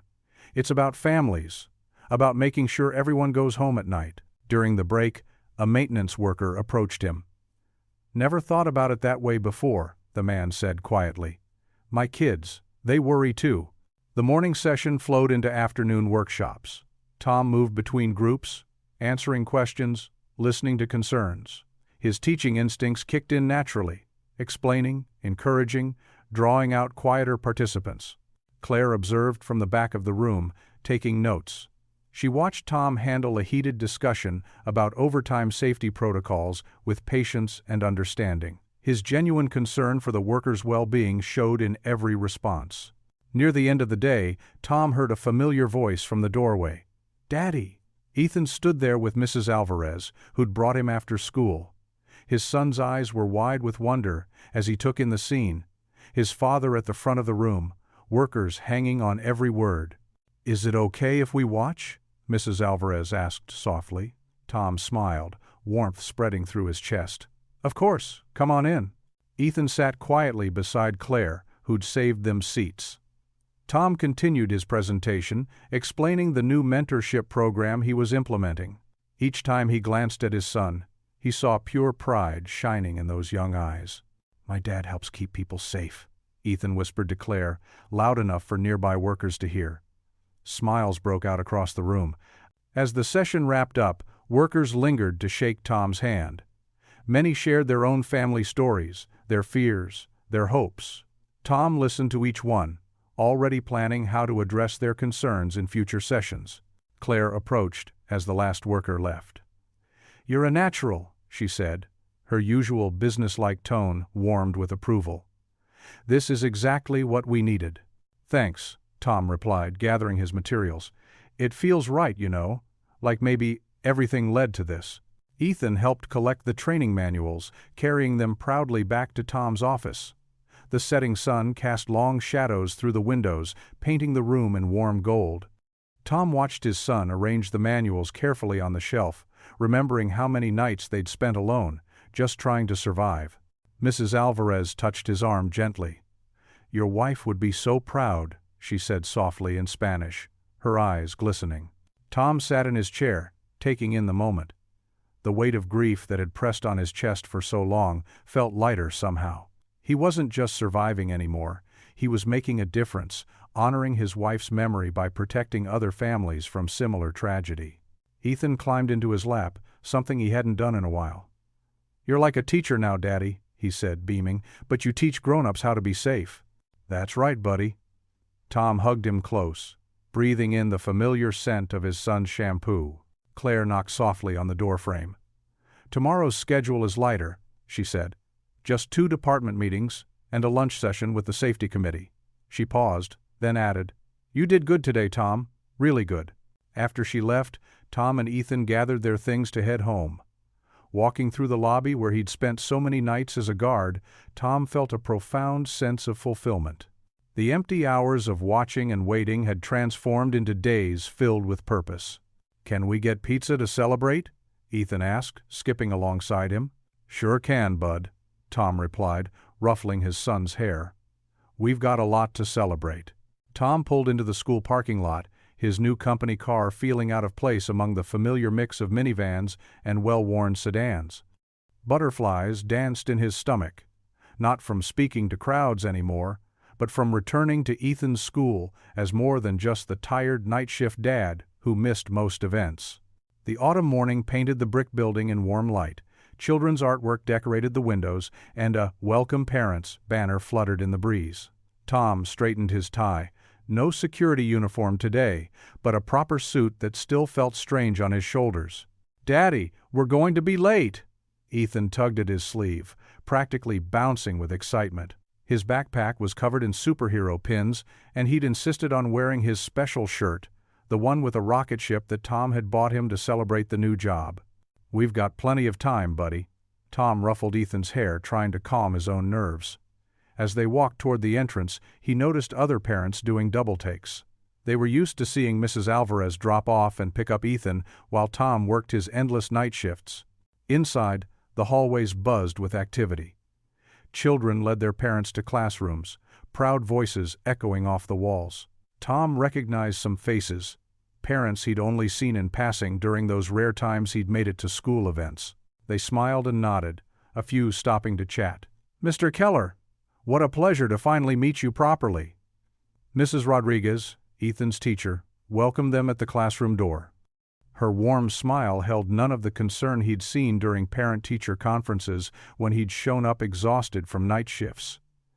"Ethan's been telling us all about your new job." The classroom was a cheerful space filled with books, artwork, and science projects. Children sat with their parents at small clusters of desks, showing off their work. Tom's heart squeezed when he saw the empty chairs at past events, the times he couldn't be there. "Come on, Daddy." Ethan pulled him to his desk, which was neat and organized, a change Tom attributed to Claire's influence during their homework sessions at the office. Construction paper projects covered the walls nearby, and Tom recognized Ethan's careful handwriting. Other kids gathered around, curious about the father they'd heard about but rarely seen. "Is it true you work in the big glass building downtown?" one boy asked. "My mom says it's the fanciest one in the city." "I do," Tom answered, kneeling to their level, a habit from his teaching days that had served him well in his new role. "But you know what's the most important part of my job?" The children leaned in, eyes wide. Even some nearby parents turned to listen. "Helping people take care of their families," Tom said softly, meeting Ethan's eyes. His son beamed with pride. Mrs. Rodriguez called the class to attention, asking each student to introduce their parent and share what made them special. Tom watched as doctors, teachers, store owners, and office workers stood with their children, each story unique and valuable. When Ethan's turn came, he practically jumped from his chair. He grabbed Tom's hand and pulled him to the front of the room. Tom felt every eye on them, but his focus was on his son's shining face. "This is my dad," Ethan announced, his voice clear and strong. "He helps people so they don't lose their families like we did."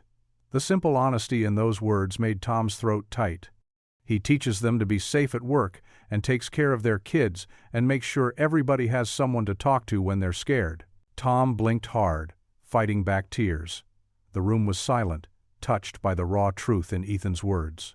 "Before, he had to work at night, and I was afraid," Ethan continued, squeezing Tom's hand. "But now he helps people all day, and he comes to my baseball games, and we have dinner together every night. And," Ethan's voice grew prouder, "he's the bravest person I know because he turned something sad into something good." The tears won then, sliding down Tom's cheeks. He didn't try to hide them. Around the room, other parents wiped their eyes too, moved by the simple wisdom of a child who'd seen too much but found hope anyway. Mrs. Rodriguez stepped forward, her own eyes glistening. "Thank you, Ethan. What your father does is very special indeed." But Ethan wasn't finished. He turned to face Tom fully, his small face serious. "I used to be scared you'd die at work like Mommy. But now you're helping make sure no other kids have to be scared like that. You're my hero, Daddy." Tom dropped to his knees and pulled Ethan into a tight hug, right there in front of everyone. He didn't care about maintaining professional distance or appearing strong. This moment, this truth from his son's heart, was everything. The class burst into applause, led by Mrs. Rodriguez. Other children crowded around, sharing their own stories of parents working late or missing events. Parents approached too, some offering handshakes, others sharing quiet words of understanding and respect. Tom held Ethan close, breathing in the scent of his son's shampoo and feeling the fierce beat of his small heart. All the shame of missed events, all the guilt of not being there, all the fear of not being enough. It melted away in the warmth of his son's pride and love. They stayed like that for a long moment, father and son, their shared pain transformed into something beautiful and healing. When they finally pulled apart, Tom saw in Ethan's eyes the same strength that had carried them through their darkest days, a strength built on love, hope, and the courage to keep going. Around them, the classroom hummed with conversation and connection, parents and children drawn together by Ethan's honest words. But for Tom, the world had narrowed to this moment, this truth. They had made it. Through grief and fear and endless nights, they had found their way to something better. The grand auditorium of Donovan Tower buzzed with anticipation. Hundreds of employees filled the seats, their conversations creating a gentle hum that bounced off the mahogany walls.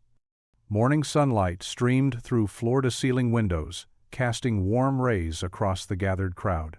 Tom Keller stood backstage, adjusting his new Navy suit, a far cry from his old security uniform. His hands trembled slightly as he reviewed his notes one last time.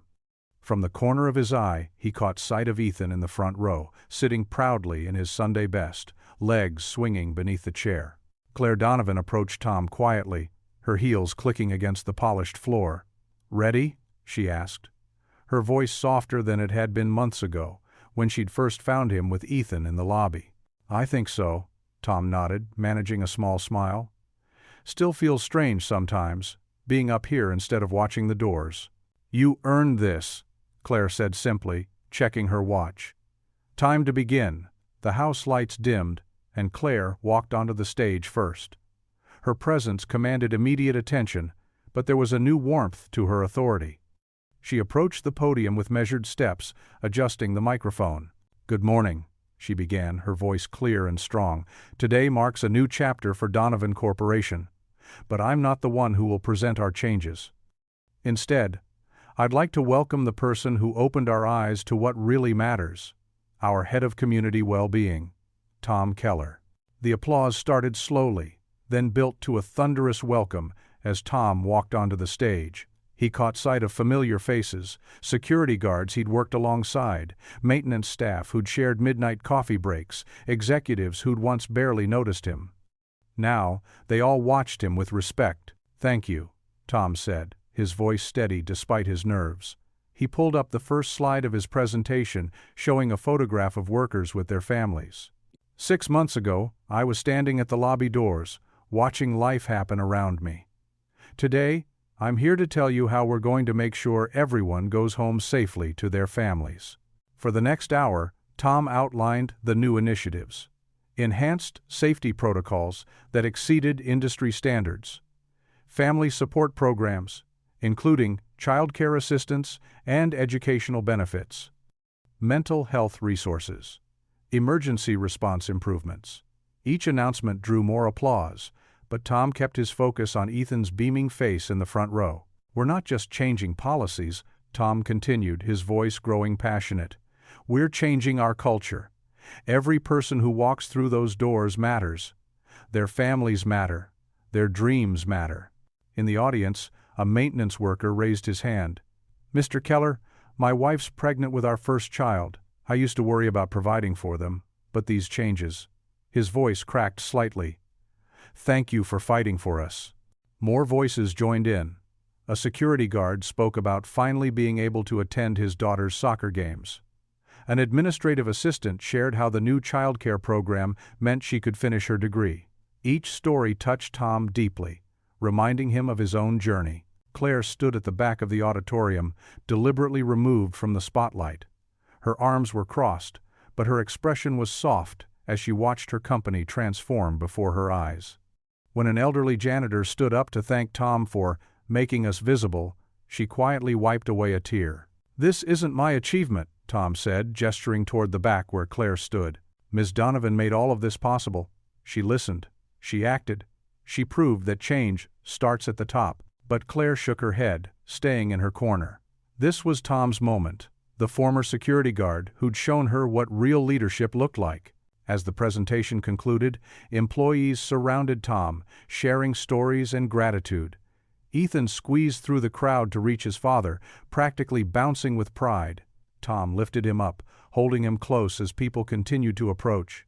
"My kids can sleep better now," said a night shift worker, shaking Tom's hand. "They don't worry about their dad like your boy used to." "You gave us hope," added another employee, her eyes bright. "Real hope, not just promises." Ethan wrapped his arms around Tom's neck, whispering, "You did it, Daddy. You made it safe for everyone." Through the crowd, Tom's eyes met Claire's. She stood apart from the celebration, but her slight nod carried volumes of respect and gratitude. Tom nodded back, acknowledging their shared journey from that midnight encounter to this moment of transformation. In that silent exchange, they both recognized how far they'd come. The CEO who'd learned to see her workers as family, and the security guard who'd found his voice. But more importantly, they saw what they'd built together. A place where no child would have to fear losing a parent to an unsafe workplace, where every employee's life held value beyond their job title. The elementary school gymnasium hummed with excitement as children shuffled in their plastic chairs. Handmade posters about Career Day decorated the walls, their bright colors catching the morning light that streamed through the high windows. In the front row, Ethan Keller sat up straight in his chair, wearing his best button-down shirt and trying not to fidget. Principal Martinez stepped up to the microphone. Our next speaker is someone very special to our community. He's changed the way one of our city's biggest companies thinks about family and safety. Please welcome Mr. Tom Keller. Tom walked to the podium, his footsteps echoing across the polished floor. He looked different now. Shoulders straight, confidence in his stride. His new charcoal suit fit well, but he'd kept his worn work boots, a reminder of where he'd started. As he adjusted the microphone, his eyes found Ethan's beaming face in the front row. "Good morning, everyone," Tom began, his voice warm and steady. "A year ago, I was working nights as a security guard, just trying to keep my head above water. My son Ethan and I had lost someone very special, his mom, and we were just surviving, not really living." The gymnasium grew quiet. Even the youngest children seemed to sense the weight of his words. But sometimes life changes in ways you never expect, and sometimes those changes start with just a simple question. Tom's eyes softened as he looked at Ethan. "My son asked me if I was going to die at work, like his mommy did. That question broke my heart, but it also started something amazing." Tom walked away from the podium, choosing instead to stand closer to the children. "You see, that question didn't just reach my ears. It reached the ears of someone else, someone who had the power to make big changes. Miss Claire Donovan, the CEO of where I worked, heard my son's fears, and instead of looking away, she listened."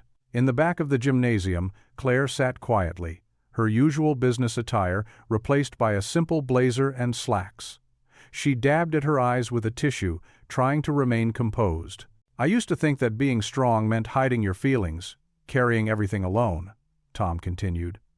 "But true strength, it's in being brave enough to speak up. It's in caring enough to listen.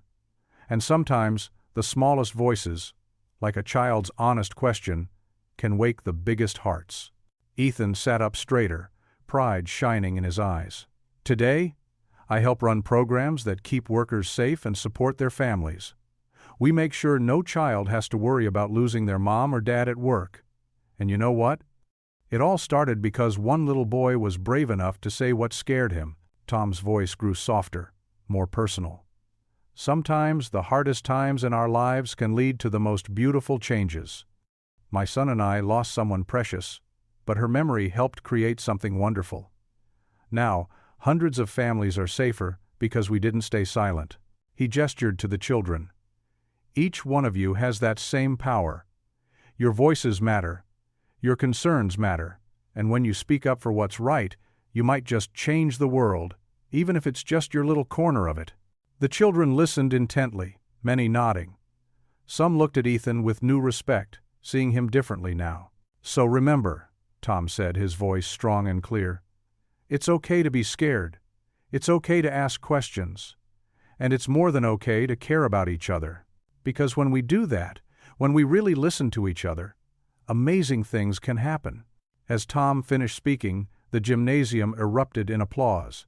Teachers wiped away tears, and students stood up, clapping enthusiastically. But Tom only had eyes for Ethan, who was practically bouncing in his seat with pride. When the applause died down, Ethan couldn't wait any longer. He ran to his father, wrapping his arms around Tom's waist in a tight hug. Tom knelt down to his son's level, and Ethan's words came out in an emotional whisper. "You didn't die at work, Daddy. You lived, and you made them listen." Tom pulled his son close, his own eyes glistening. Around them, students and teachers began to mingle, but this moment belonged to father and son. In the back of the gymnasium, Claire remained seated, tears flowing freely now. She watched the scene before her, the father and son embracing, the community gathering around them with warmth and support. Her customary corporate mask had fallen away completely, replaced by a smile that reached her eyes and heart. The morning light streamed through the windows, casting a warm glow over the gymnasium. In that moment, the space felt less like a school assembly and more like a celebration of hope. Hope that had started with a child's question and grown into something much bigger than anyone could have imagined. What would you do if you were in their place? Comment your answer below, and let's see how you'd rewrite the ending. If you enjoyed the story of Tom Keller, I handpicked the next story that you will enjoy. Please don't miss this one. Click here to watch it.